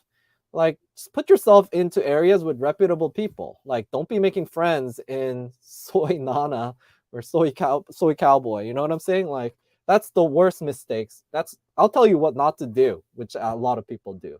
Get married to a go-go girl dancer, make friends with go-go girl dancers, um, and make friends with people that are hanging out at go-go bars and strip clubs or whatever. As long as you're not doing that and you're just being social, you're getting out there and meeting normal people, you should be pretty good. You know what I'm saying? Like, but yeah, you're gonna be like it's like a statistic, you know. Like I don't have the time, but I guarantee you, you look up like drug usage for like people that are like strippers or whatever, you'll see it's quite high in Thailand. So if you're involved with drugs, you're involved with gangs because it's illegal. It's like something that's very like it's like just don't do that and you should be fine. But in an overall philosophy too, I think one way you can always constantly have friends is also to understand the transient nature of friends in Asia or in general. Like I think but that's going to be like the biggest change for a lot of you guys. I'm sort of more used to it because I'm sort of a third culture kid. I've always like moved from location to location, so I'm okay with having friends that are only transient for maybe 2-3 years, having good time with them and just keeping in contact with them, but you know, always having new friends along the way. So if you have this philosophy of not trying to want everything permanent, and this applies to everything, like where you live, the place you buy, blah blah blah, you're gonna do well out here in Asia. One benefit of I guess life in America or wherever you're from for that matter is that that's probably the only place you're gonna have like this very stable life where everything is predictable. Same freaking people that have been living with you, whether you hate them or not, are gonna be there 20 years from now. Hey Bob, what's today? The weather's good today, kind of conversation. That's something you can maybe expect in America or wherever you're from. But when you're in Asia or you choose this life of excitement, you better be willing to um, live that life of excitement. It's not for everybody. I'm not gonna lie. It is for me, which means you're constantly going out, socializing, meeting new people. Um, you know, and when people leave, you have another person to take that place. You know, so that's what it is. Haha. How does your parents survive a 500 a month in Korea? Not cheap. Um, so yeah, that's what I'm telling you. Korea is very cheap because one of the things that is a big misconception about cost of living in Korea is housing prices, and it's only because people are looking at like the most affluent neighborhood in Seoul and thinking like Seoul is some third world country, so it should be cheap or something. Um, no, like I don't know. There's arguments like I said it was in the top 10 economies, and then I guess it fell down to 11th or something. But it doesn't matter. Even if it's in the top 20, it's very high up there. The income per capita is like one of the highest out here, etc. So if you're trying to be in the top 1% of that's gonna be tough, right? You're not gonna buy a house in Gangnam. Even if I had the money, I wouldn't either. Even if I was retired, because like, why would I? Like, even Koreans are moving out to the edges. They're only there because it's close to where they work and stuff. It's not necessarily a better quality of life being in Gangnam, because unlike Thailand, where only Bangkok is first world and you want to stay in the center, Korea, like anywhere you go, is pretty much first world class facilities. You know, so, and that's where Korea, like the government and the city planners, that's what they're doing. They're creating these like futuristic cities in like Sejong, like a little south from Seoul, where they're talking about relocating the capital and where you're gonna just have autonomous driving cars only, etc. Like there's crazy stuff going on here outside of Seoul. So there's nothing that holds you to that. So if you venture out a little bit further, home prices are significantly cheaper. And I'm talking about like 10% of what it is in like Gangnam, for example. The same thing that you would buy in Gangnam for like $1 million, the same exact floor plan, blah, blah, blah, building, year, age, you could buy for like $50,000 if it's just in another city.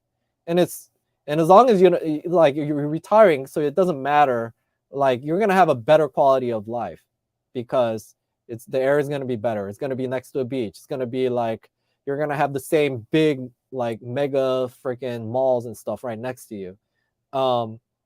It's just, the reason why it's so expensive in Seoul is the potential for you to earn money in Seoul is really high, that everybody wants to be in Seoul because they want to make money, but that doesn't apply to you if you're retiring. So that's why Korea could be really cheap. And I'm not that far off from Seoul, right? Where my parents live.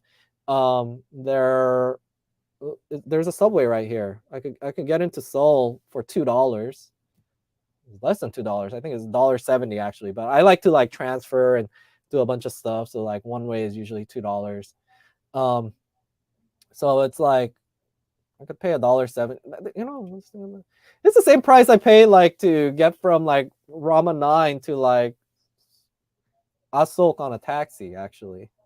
Although it is like almost like a 1 hour trip on the subway. Yeah. But like the place they have right here, you see like this whole big attic area is mine, but there's like 2 big bedrooms down there, living room the size of my whole condo in Bangkok, kitchen, and balconies also the whole size of my condo in Bangkok. They're paying less than $50,000 in a deposit for rent free. So like that's the Chonsei system here, where you don't have to buy it. So you could pay a fraction of the cost of the total cost of the home, make a deposit, and you don't pay rent. And you get that deposit guaranteed back, after your contract, which is usually like 2 years. But they've been here, I think, like 4 or 5 years. And on like, although the prices in Seoul are going up, the prices outside of Seoul are going down, because what's happening is South Korea is urbanizing still, even though it seems pretty urban. People are still moving from the countryside into Seoul. So all these, especially with the population issue too, all these countryside areas, the cities are literally disappearing. So it's becoming more and more affordable. And that's why I think like Korea is one of the best values, like underappreciated values in retirement. It's not that expensive. And then so everybody assumes, oh, because you got $1 million homes in Korea, I'm going to proportionately raise every other cost of living measure to that. And that's the assumption that people make. But that is the wrong assumption, because healthcare is cheaper than Thailand. Food, even food per the portion would be just as cheap as Thailand, I think. But this comes to like what kinds of foods and ingredients you like. But Korea is more in line with Western appetites, like potatoes. They have a lot of that. In Thailand, potatoes are just ridiculously expensive. It's not really a native produce. So like potatoes, beef, like these kinds of things, it's like significantly cheaper than Thailand, because like the Thai diet is significantly different than the American. Their portions are significantly smaller too. So when you come to Korea and you're eating and you're not wanting to change your diet, it could actually end up being cheaper than Thailand. You know what I'm saying? Because the stuff we eat here in Korea is just more in line with what Americans eat. We like to eat a lot. We like to eat meat. We like to eat processed foods. But also like just the vegetables, if you're healthy. We eat lettuce, we eat potatoes, stuff like this. Whereas Thailand, they have like The lettuce isn't really a regular lettuce. It's like this bok choy thing they like to eat. A lot of herbs and stuff. I mean, if you're into that, that's all good. But yeah. So it ends up being cheaper for me to eat here because I eat a large portion per se. I can't survive on like. Oh, hold on. What is this? I gotta take a call, guys. 여보세요?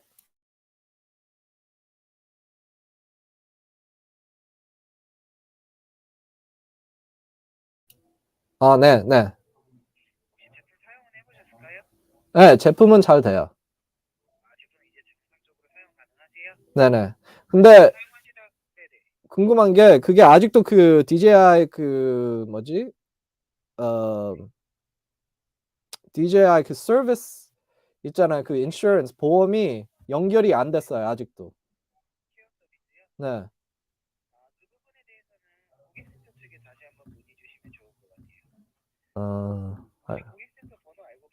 고객센터는 알아요. 네.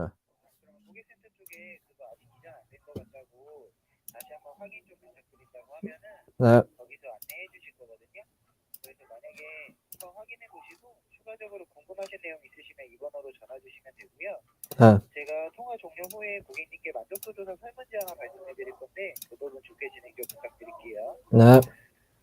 네, 감사합니다. 네.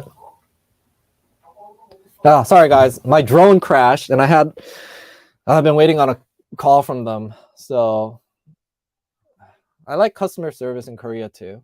I don't like I could act like I'm actually a customer here and not be like having to beg to get service.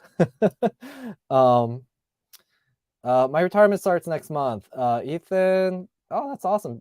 TD Phillips on 3,400. That's freaking amazing. Have fun, man. Ethan, can a middle-aged English teacher in Korea meet nice women? Yeah, they do all the time. As a matter of fact, you have a higher chance of meeting a nice woman. Young women, that's different, but you know that statistic in Korea, more women in their 40s, a higher percentage of them are single and living alone than they are married after 40. I'm going to Thailand. Yeah, fun, bro. How's Tab, bro? Is he still in Korea? I don't know. I actually messaged him the other day. I said happy birthday. He didn't message me back. So I don't know. I don't think he likes me or something. Have you heard of anyone making a Western salary in Thailand? Working for safe wages as an English teacher is not an option. I haven't heard of anybody making any kind of, then again, Western salary is different. I have so many Europeans in Korea working here because they make more money here. So this is, I'm going to rephrase that. Have I heard of anybody making American wages in Thailand? I have, and those are the guys that have been transferred to international companies there that have branches there. So if you could do that, that's good. Or they're digital nomads that get to do whatever they do there.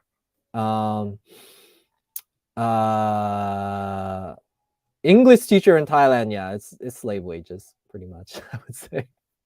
But you don't need a lot. I was making like $500, and you see my vlogs. I had a pretty good lifestyle. $500, right? You don't need a lot of money. In Korea, you make significantly more, like at least 5 times more. That's the basic wage, and English teachers complain that they don't make enough. They make like $2,500 here, with housing included. They give you housing too, and they make $2,500. And that also includes like healthcare and everything that's included. They pay for that. They even pay for a pension. What the heck? I didn't realize they have a pension here. So like social security sort of. But if you leave before your retirement age in Korea, then you actually just get that back in a lump sum. So they do all of that, and so they basically have $2,500 just to like spend on whatever the heck they want, and they still complain it's not enough money. But for an American, man, like $2,500 when you don't have to pay for housing, you don't have to pay like $500 for like healthcare insurance. You could use public transport and you don't have to pay for like a car payment and like $200 in gas. Like, it's like car transportation costs in America is like what, $400 or $500 usually for me. But here I travel all I want, like anywhere I want, never have to worry about like DUI or whatever because I could take a taxi or whatever. And I spend maybe like 50, $60 a month, you know, like, and like, you know, when I'm here, like with my parents, like I spend nothing, but like all of last 2 months I was with my cousin in Seoul and I was just like very busy, just going everywhere around Seoul. That's how much I spent. So I'm telling you, cost of living is pretty cheap here because a lot of these overhead costs are non-existent. And even when I compare it to Thailand, it's cheap. Of course, I'm not going to say it's always going to be cheaper because maybe like, and when I say this, I'm saying it like in a conservative manner, guys. Like for most of you guys, I think it's going to be cheaper to live in Korea. But like there's going to be certain situations, like let's say you're the kind of person that has a motorcycle, doesn't really use a taxi to get around, or buy a car. That's going to be really expensive for transportation costs if you buy a car in Thailand.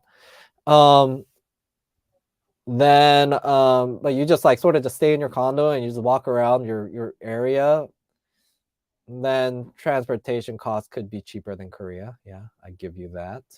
But then again, you can buy a motorcycle here in Korea too, and it's just as cheaper. So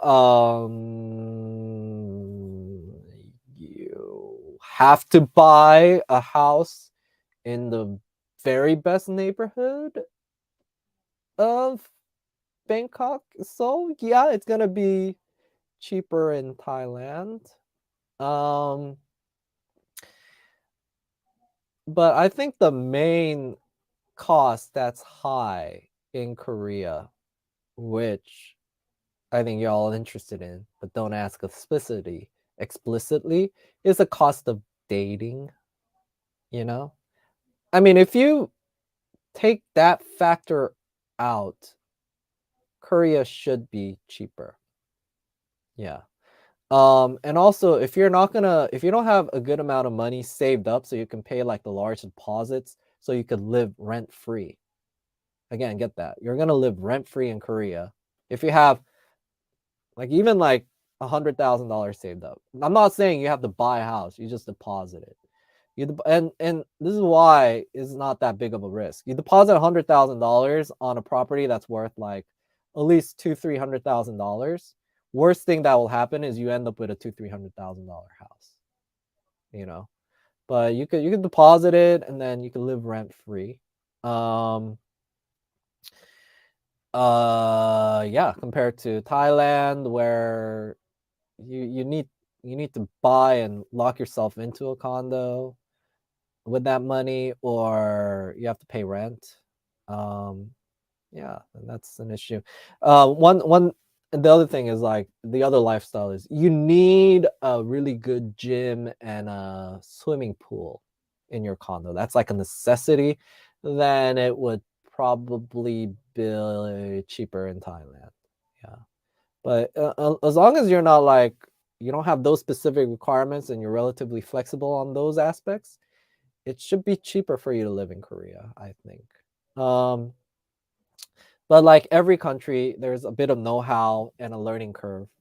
Yeah. And if you get a Korean girlfriend, like I mean, dating also is all relative. Like in the beginning, it might be more, but in the long term, it's gonna be probably cheaper to have a Korean girlfriend because she'll probably end up making more money than you do. Yeah. So yeah, because Korean girls carry their weight in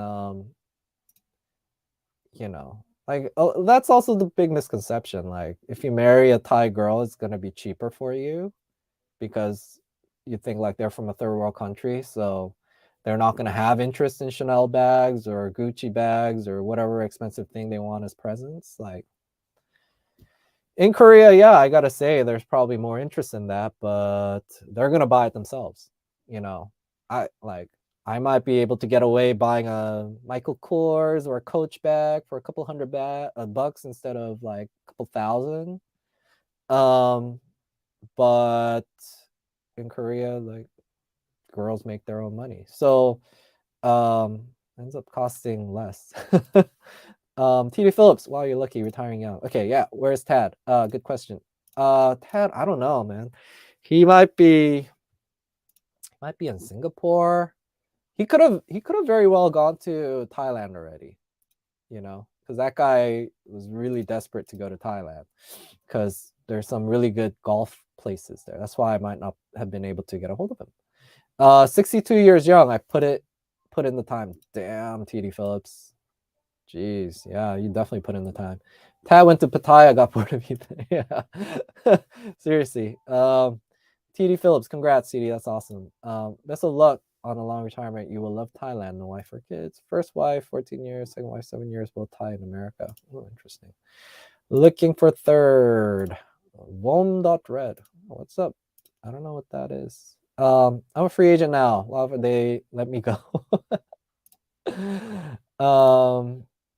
Had 2 heart surgeries and 4 heart procedures, so I want to live and have fun. Oh my gosh, yeah, I definitely need to. And caught and survived the first week with COVID in New York City, so I'm lucky. Man.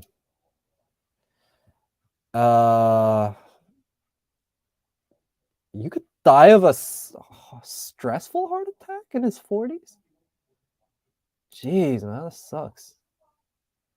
Sorry to hear about that. That's why I retired as soon as possible. You and Todd have fallout? Why would you say he don't like you? I don't know. I don't know what he's up to, but he hasn't I said he hasn't responded to me. Like I messaged him. Like when he came back from America, he text messaged me something like, "Hey, I'm back" or whatever. I'm like, "Hey, that's cool." And he never messaged me back. And then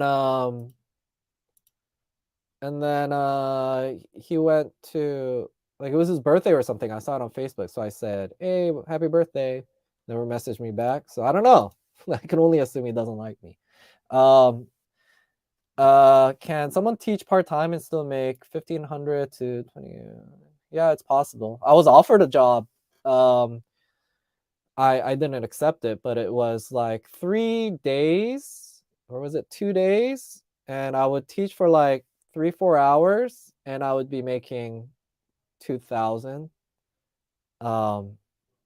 Or was it 2,500?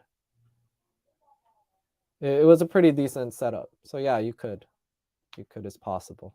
I didn't take it though because I'm like, if I just wanted to do another job and be locked down, I would be back in Thailand. You know, I don't want to lock myself down to any country. So, teaching kids or adults, that one was, I think it was like teenagers. But I mean, it's like you get more teaching adults, like business English. There's like this guy like that was offering me that job also was teaching business English. Like he would go to like Samsung or whatever and teach like the new hires English, business English, and be getting paid a couple $100 an hour, you know? So that's how like people usually have like the small part-time jobs, and then they hustle for like the higher hourly rates, a couple hundred hours working with different companies or private tutoring, and that's how they like get to the $100,000 figures, like the 6 figures teaching English in Korea. So it's doable. It's just more hustle. Like hustle is in a sense you have to make connections. Like because it's very easy to come here and just find an academy that will give you housing and pay you $2,500 a month. It's very easy. Like it's everywhere. That's pretty much the going rate. 2,500. You get enough experience, I'll give you 3,500. And it's a good enough amount of money where they're saving money, and then expat forums are always full of questions of how do I move money, large amounts of money back to America. You know, that's like always an issue at the end of teaching season, because you got teachers with a shit ton of savings like trying to move it to America and they don't know how to move it. Like, this is still good enough, but then like the guys that really hustle and want to make like six figures, and that's how they do it. They private tutor for a couple $100 here and there, you know, like have these gigs with companies to teach business English here and there, and that's how you rack up the money. That sounds really solid. Can someone get a visa with just a part-time job like that? Will women in Korea look down on you if you're an English teacher? Okay, this is two separate questions. Yeah, you could get a visa with a part-time job, but they're less likely to sponsor you for it. So that's one of the reasons why everybody doesn't do it. If I wanted to do it, I could. That's why like a lot of people who are making the huge bucks are either married to a Korean, so they have that, like, you know, I don't know what that visa is, but basically it's the visa where you're free to work. You're Korean citizen, or you're like F4 like me, where you have like Korean parents and you could have like a permanent residency. So that's one of the downsides, and why people are locked into these full-time jobs.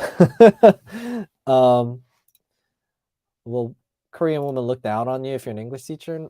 I mean, I would say even as recently as a couple of years ago, you were looked up on if you're an English teacher, because English teachers make a pretty decent income. This is like $2,500 might not be a lot in America, but it's a lot in Korea. Like you can work your ass off, be the top 1% of what, like 1.1% of Korea's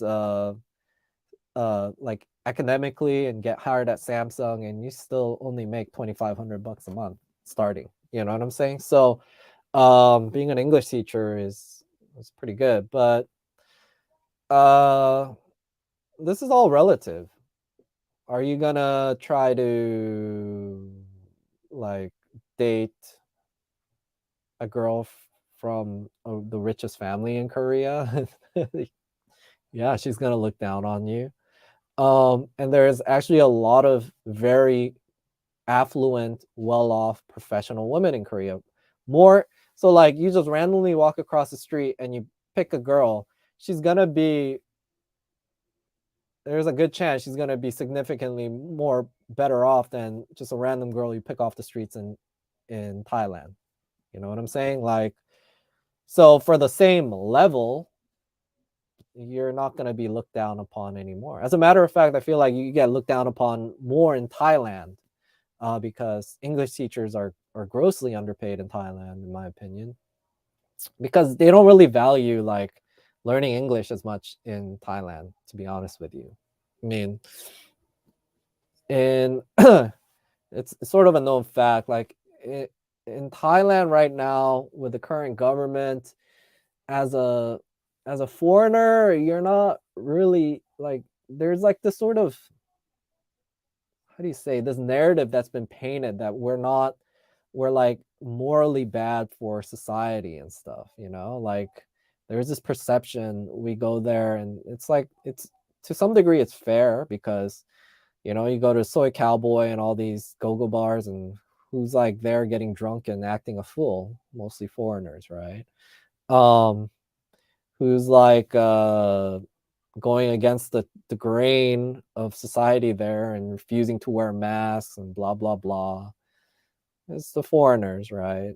Who's like they're like most outspoken about how the government is and the freedom of speech, blah blah blah. It's like a lot of foreigners. So we're sort of not, we're sort of looked to as a source of income, a necessity, for their tourism economy. But in Korea, it's like as a foreigner, especially as an American, it's different, because the existence of South Korea, you can almost wholly credit it to America.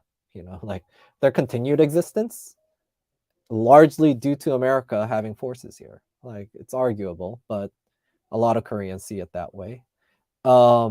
Their economy, why they're like top 10 economy in the world, largely due to America, you know, and they've they've they sort of respect, you know, Americans in Korea and the way they do things.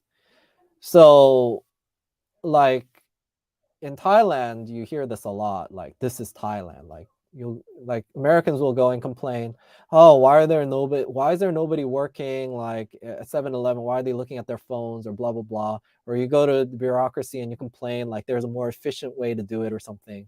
And they'll go, this is Thailand, you know? You don't get that as much in Korea. Like, you get it sometimes, and then like you see these people on the expats forums are so entitled, like blow up and go, you know, like Koreans are being racist. But in my experience, whenever I say, hey, this is something that we do in America, they're like, oh, and then they consider it and then they adopt it if it's going to be more efficient for them. But you'll actually find that Korea does things in a more efficient and a sensible manner than America, because that's just how the society is here. Like, efficiency and economy trumps almost everything. So if you can make a valid argument that doing something in a more efficient manner is going to get them to perform at a better rate, or is going to be better for their economy or whatever, there's going to be nobody that's going to say, well, this is Thailand, this is just how it is, or it's just same, or like that. Those kinds of phrases don't exist in Korea. Like, it's blasphemy to say, you know, like same. No, nothing is the same here. You better come up with a way to improve yourself, you know, like that's one of the pros and cons of Korea. You know, like a lot of people just talk about the cons of it, which is like, oh, it's like a really hard working environment, blah blah blah blah. But it's like, you know, you're also gonna get respected. I want to teach adults part time. Yeah, you could. That's just a little harder because, you know, teaching. It's just easier to find jobs teaching children. If you're teaching adults, it'll be harder to get a visa probably. But it's possible. I've seen people do it. Like, they get employed full time at a company, but they're really only working part time. Um, but yeah, that sounds really solid. Okay, well, yeah, hold on. I already saw. I want to date girls that are between 25, 30-ish as a guy in his mid to late 30s. Yeah, that's possible. That age group, though, that age group are probably the hardest, I think. Like, if they're really young, then it's like they don't have that high of a standard because they're just young and they just want to have fun. 25, 30-ish is when girls are trying to look to get married and settle down. They know that's their prime age. So that's tough. So you better just, yeah. But even so, I think it would be easier to find a girlfriend 25, 30-ish than to find a job that will sponsor you for a visa teaching part-time, teaching adults. Like, it's not that hard. To be fair, there are a lot of absolute deadbeats in Thailand. Yeah, that's true. That's what I'm saying. Like, I can't really, there is good reason for Thai people to have some what we consider racist policies, because it's true to some degree. Are you bullish or bearish on America in the next 20 years, Ethan? Happy to get under 25. For the next 20 years, I think I'm still pretty bullish. Yeah. America is like, guys, I mean, it's if you're having a hard time living there and working there, it's a sign that your country is doing something right as far as economics is concerned. You know what I'm saying? Like, um, my aunt just recently went to America. She was living here, and my uncle got laid off with his job here. So he went and he became a truck driver in America, making pretty decent money being a truck driver. and didn't see the point of paying 2 mortgages. So she just recently moved to Texas. And Texas, you guys know the cost of living is quite good there. I mean, you could actually probably save money in Texas, especially when you're coming from like California or something. But her perspective on American life, and she's only been there for like a month or two, is that yeah, America is a place where I feel like they suck you into just working and spending all your money and working. This is her perception. I did with a month or two there, and I warned her about it before she went, but she's like, you don't understand. Like I have to pay 2 mortgages. It's expensive to have a house here. She's like one of those people, like the people that complain Korea is just expensive. Korea is so expensive to live, blah blah blah blah. And then she goes to America, and then now she understands what I mean. She's like, oh, so I'm telling you, everything is relative. Like you hear Koreans complain, oh, it's like everything's so expensive here, blah, blah, blah. That's because they haven't lived in America, She goes to America and now she sees the light. She's like, yeah, I see what you mean now. Like, and everything is just so hard. It's like I went to the driver's license place and I was waiting since like 5 a.m. and like they wouldn't let me get my driver's license that day. And I'm like, well, you didn't make an appointment. Like that's my, like I have no empathy for that. It's like, that's America, you need to make an appointment. Like it's just like, yeah, but it's just so hard. This would never happen in Korea. Like I could show up like I expect to be serviced in 5-10 minutes, otherwise I'll be complaining. I'm like, yeah, living in America is tough. Like it's stressful. Like you're walking on pins and needles, and any little like screw up is gonna like create this domino effect where it's gonna ruin your whole year or your month or your finances, or that just doesn't happen out here. People take it for granted. Yeah, so happy to go under 25. Texas is a great state. Yeah, I mean, and all my, like, I don't want to say all, like most of my friends who are getting out of California, and that's a lot of them are going to Texas right now. So it is what it is. So anyways, peanuts guys, hope, like, I really went off topic. The main topic is what are my thoughts on retiring in Latin America to Asia. And to sum it up, I think if you are not that risk adverse, you've been to Latin America, you think it's relatively safe, and you don't have a particular thing for the Asian girls, then I think, and you're not really big into traveling a lot. You just want to stay in one country, which I know a lot of you guys are, because like I'm like, why would you want to buy a house and like you want to travel to all these other Asian countries? Why wouldn't you do that? And then you guys are like, no, I'm an old man, I just want to settle down in one place. If you're that kind of person, then yeah, Latin America, I think you should seriously consider it, because lower cost of living, great like food, from what I hear, women are just even more low maintenance, beautiful like beaches, architecture. Yeah, so yeah, and healthcare is going to be good for you compared to Southeast Asia. Now compared to East Asia, like Taiwan, Korea, Japan, that's another story. But if you're very risk averse as far as personal safety, with the exception of road safety, so you got to just take the metro, because road safety is significantly worse than Thailand. Then yeah, if you're just risk averse and you just have a particular thing for Asia, then, and you just want to live an exciting, adventurous life where you're constantly traveling and you want to be close to other countries that are interesting to travel to, that offer variances, then I would say Asia, and also for those of you not retiring, but also like looking into earning potential, then I would say hands down East Asia. Like, don't even bother with Southeast Asia. Like, it's like you're not gonna earn much money there.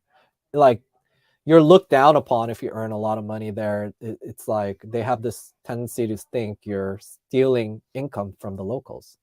So especially with Thailand, the policies are just set up so they don't encourage foreigners to work there. It's a very different policy to like Korea, where they're actively recruiting foreigners to work in Korea. Like that's what it is.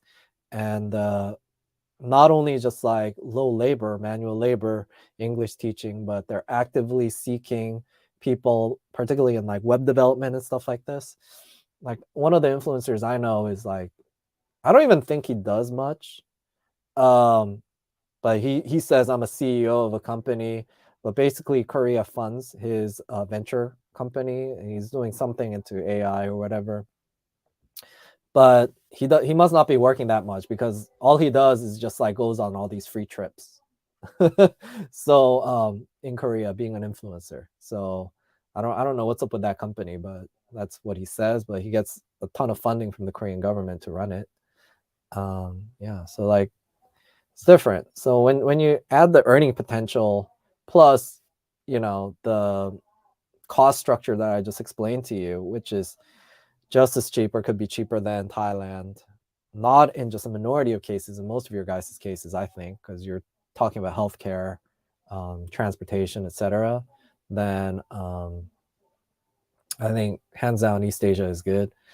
And being anywhere in Asia, it's, you know what, I might take this back though, because lately, I don't know, because of the situation, traveling around different Asian countries has become expensive. But if things go back to normal, it's like, if as long as you're anywhere in Asia, like you can go anywhere. It's not that big of a deal. Like, me basing myself out of Korea doesn't really, like I keep reiterating, doesn't mean I'm like forever leaving Thailand.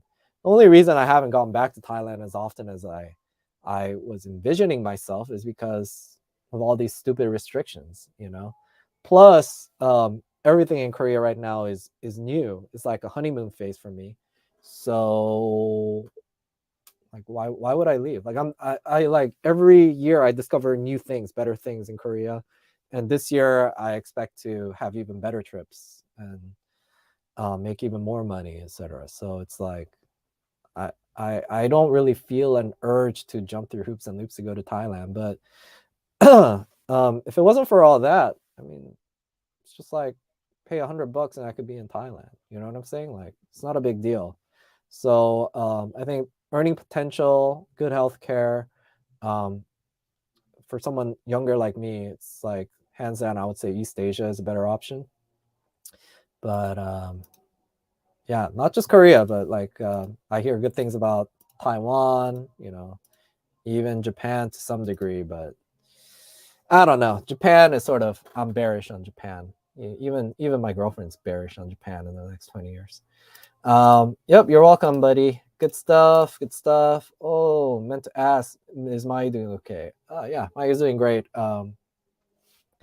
She's working for like one of the top hotels in Kyoto. So I mean, I keep saying this, like, I would, like, right now I'm probably I'm gonna travel to the country that loosens up their restrictions first. Like, that's the biggest thing. Like, I really don't want to deal with it. Like, I'm too busy to be like trying to jump through hoops and loops and overpaying to like be somewhere else when I have so much stuff I have going for me here that I need to do, that it's in the back of my mind. So my main priority for travel is like ease right now, because I'm busy doing what I do here. But if everything is given equal, I would go to Japan first, and I don't know who's like right now though. It seems like Thailand's gonna lift their restrictions first, but I don't know. Japan could just overnight announce we're gonna just sort of ease these stupid restrictions, and then for vaccinated people. So if they do that, then I'll probably head to Kyoto. It's really close to here. It's even cheaper to get there than Thailand.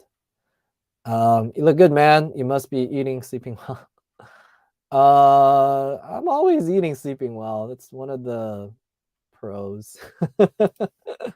Right on, glad Maui is doing well. Yeah. I really, it's like I really miss vlogging with her. You're gonna see a lot of videos that I shot, by the way, like 2-3 months ago, and I might even start finally editing the series that I shot in Jeju like a year ago, which I've been really putting off. But I like. There's another one with Tad. Maybe I should do a quick vote. Yeah, actually, if I did it, I know you guys will all want the one with Tad, so maybe I'll start editing that. Although I sort of started editing the one in Jeju first when I went with my motorcycle. So point being that you're gonna see a lot of videos that I shot a while back, but starting from now, I'm gonna start shooting with my full frame camera again. I invested pretty heavy on lenses. So I got a 50 millimeter autofocus lens now, 35 millimeter. I used to shoot on a 25 millimeter, so it's like super wide angle, and it was just sort of like a iPhone type of vlog, but just a higher quality. But I'm gonna use a combination of this DJI Pocket, which you guys know I've been loving and I've been using a lot for like sort of like the talking parts, so it's wide angle, so you get more context in the background. And then I'll try to use more of my 35 millimeter. This 55 millimeter is more for street photo, but 35 millimeter and giving you guys more cinematic, more personal vlogs because it's more zoomed in. So I'm hoping to do that. Either that or I'm just gonna, if it's gonna be for like these influencer things where they're giving me like, you know, $50 or $100 to travel to some location, unless I could find like a more personal angle to it, I might just do like a lot of YouTube shorts. So be up for that because they're getting a lot of views, these short videos. I'm not a big fan of it, but bear with me because it's like a means to an end. Like I need to make the connections that the Korean like Ministry of Foreign Affairs and stuff like that. God, my gosh, I never showed this off to you guys, right? Look at, I didn't even get certificates for all of them, but this is just this year. Like, this is from the Korean Foreign Ministry. Yeah, like Korean Foreign Ministry. I got 2 certificates from them, and then I got, this is the province of Gyeonggi. Got so many freaking awards. Yeah, business cards with people like way up there. So I mean I gotta do this. I get it. Sometimes my videos aren't as personal or whatever, but you know, I quite enjoy traveling. And when they're paying for good food and stuff like that, and paying for all my transportation costs, and then giving me a couple pocket change, I'm gonna do it. But so I don't bore you with sort of less personal, just travel vlogs, because I feel like you guys aren't really reacting very well to them. And I could dedicate more time to just vlogs that are more personal, because you know, editing takes a lot of time. Probably going to do a lot more YouTube shorts because they don't care whether I make a 10-minute vlog or a 1-minute YouTube short. They're going to pay me the same amount of time and send me on the same trips. So that's my strategy going forward this year. And I'll try to do more cinematic stuff. But I hope you can bear with me and see those videos for what they are. I mean, I try not to be too political or too personal with them, because you have to understand, like, although I want to like talk more in depth about it, if the province of Gyeonggi or the foreign ministry is sponsoring me, like they're not giving me any requirements. They're giving me total complete creative control. It's not like they're telling me I have to like just be very, you know, happy or positive about whatever place I'm going. But yeah, I gotta admit, I do feel a little pressured, like not to like talk about too much of the negatives or go on a trip and just talk about like the cons of life in Korea and stuff. Because these guys from the ministry are gonna be like watching my video and going, why are we paying him to go on a trip to like this province or whatever, and he's sitting there complaining about Korea, you know? And then I say I'll do it on another video, but I never have time to make another video, so I don't do that, you know? So the strategy this year will be, first of all, like I told you guys, I'm not going to be doing as many this year. I'm going to be working smarter, not harder. That's the military thing. Working smarter, not harder. Going to the ones that are going to pay me a little bit more, send me on the more interesting trips, suck a little less of my time, but so I could also give you guys more content that I think I sort of want to make. Quite frankly, though, I mean, before this year, last year, I made content that I wanted to make, like moto camping, traveling out to different places and stuff. But you guys weren't viewing it as much. What the heck? So I don't know. Maybe you guys say you want personal stuff, but you really don't want personal stuff when I do personal stuff. You know what I'm saying? Just like in the very beginning when I talked about why I moved to Korea, and then you guys are like all saying, "Oh, this is depressing because you're talking about your grandpa dying and stuff." And it's like, yeah. So what can I say, man? You guys confuse me. Sometimes you say you want something, and then I give it to you, and then you're like, "Oh, this isn't exactly what I wanted." So, yeah, I don't know. So, but that's what it is. Uh they give those out like free. No, it wasn't free. It took a lot of freaking time, man. And like I had to compete with a bunch of other influencers, and I won like the awards. Yo, Ethan, is that a Korean military jacket you're wearing? No, actually, this is Korea trekking team. I even got another backpack that sort of looks like it's from the Korean military. I showed this off on my last live stream. Boom. Pretty nice, right? And I got this because there's a like every ministry, every like tourism activity here has like some kind of program going on. And this one was with the Korea trekking one. I really want to promote this more because it's one of the things I found out that I really enjoy doing in Korea, which is all the great hiking courses and stuff. So this one was like I joined their Korea trekking team and required me to climb 2,000 meters, and then they gave out a bunch of free stuff like that.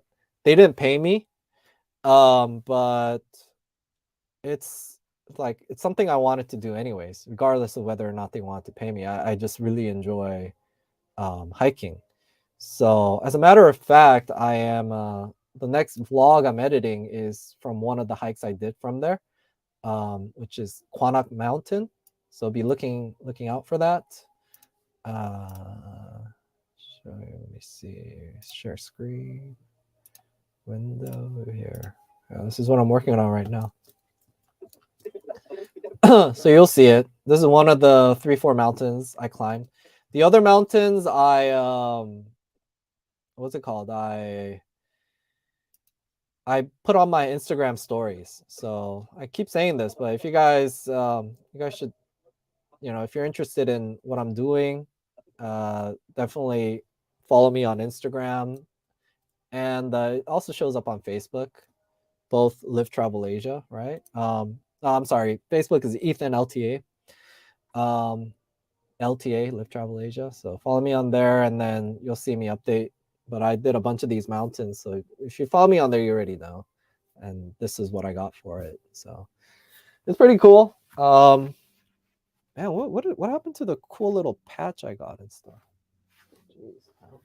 Even this is really cool. This, like, they gave me a lot of cool stuff, not just that. I want to show it off.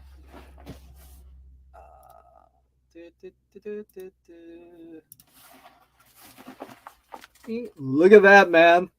This is leather. It's probably fake leather. Yeah, it's probably fake leather, but look at that. They even engraved my name on there for me. I got all of that just for doing what I like. Only Korea pays you to do what you like. Yeah.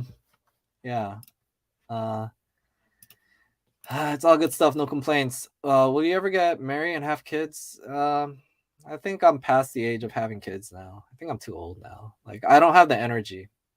Like, I taught English, and even just like 7-year-old kids, sorry, they annoy the crap out of me, and they're 7. So I asked for kids that are 14 or more, like teenagers, and I could only handle them for a couple hours, a couple days a week. It's, I don't think I could handle kids. I know myself. And then I had this conversation with Mayu, and in the beginning, Mayu wanted kids. I mean, if I wanted kids, I think Mayu would still have kids, but she's now not very opposed to my idea of not having kids. She's like, yeah, because she doesn't need to deal with kids on a daily basis. But then when she was in Japan, she was with her nephew and nieces, and she's like, you're right, they're very exhausting. And I'm like, yeah, what did I tell you? Like genuine social interaction videos, not lone activities. Mayu would help out. Yeah, I mean, that's what it is. I don't really interact a lot even when I go on these trips sometimes, so yeah. And even though they're personal, sometimes I like to just go out into the wild. Man, that's the thing. To be honest with you, I don't think I'm not very social interacting kind of guy. Yeah, so that's probably why. Yeah, then that's probably why I also have like, I can like, how long is this stream so far? Doesn't tell me. It's probably why I could talk for like 2 hours, no problem. You're like 42, dude. Do I look that old? What the frick? I really must have aged. No, I'm not 42, but man, I see like kids to me, but they're not kids. They're adults now. Yeah, I see like people married like late 20s. They can't handle kids. Yeah. Just teach English to kids. I mean, if you're interested in all these things, you could experience it without a commitment. Come to Asia, get a part-time English teaching job, teaching children, and see if you could deal with it. Like, if you can't even deal with like relatively old kids that understand language and know like the basic like things, like don't freaking just cry out of nowhere and like keep me awake all at night, blah blah blah, kind of ridiculousness. Just teach like little 6 or 7-year-old kids. They're great, they're fun. I'm not gonna say I don't like them. I enjoy kids, but like teach them for about 7 hours and see how you feel at the end of the day, you know, and then see if you could deal with them bitching and complaining about something when you're trying to relax and you're just like, oh, you know what, I'm just so fried, I'm so exhausted, I just want to play video games or something. And then just imagine that you will never get that break because your wife is going to be telling you to, take out the trash or do this or do that, and then add on the fact that you also have another full-time job. Raising children is not easy. The only way I think I would really raise children, like I won't say never. I could maybe do it if I marry a really rich girl and or Mayu hits the freaking lottery, or I hit the lottery, and all I have to do is just raise children. Like I'm just a stay-at-home dad, or I have a woman who is willing, or I like make a shit ton of money, so my wife could be a complete stay-at-home mom, and we have it agreed upon in the beginning. I don't do anything around the house. Yeah, then I could maybe do it, or we're both so rich that we could just have a full-time nanny or something. You know what I'm saying? Then I might consider it, but no, I don't think I can raise children. Like, I know myself. It's just gonna stress me out. And like, I don't really feel the urge. Like, I don't see the benefits of having children per se. Like, I would rather, like, if I want to do something good for the world, I'd rather just like have an orphanage and like help out neglected children. You know, why bring another child into this world when there's plenty being neglected? Oh, I didn't know Mayu is rich. I'm just saying, I'm just saying, maybe who knows, like it could happen. Both of us hit the lottery, and all we do is just like nothing. We just travel, so maybe I should have a little kid to travel with, you know. It's like maybe I could do that, you know. That's probably the only way I'd do it. All right, guys, so I'm gonna end it here. Bye bye.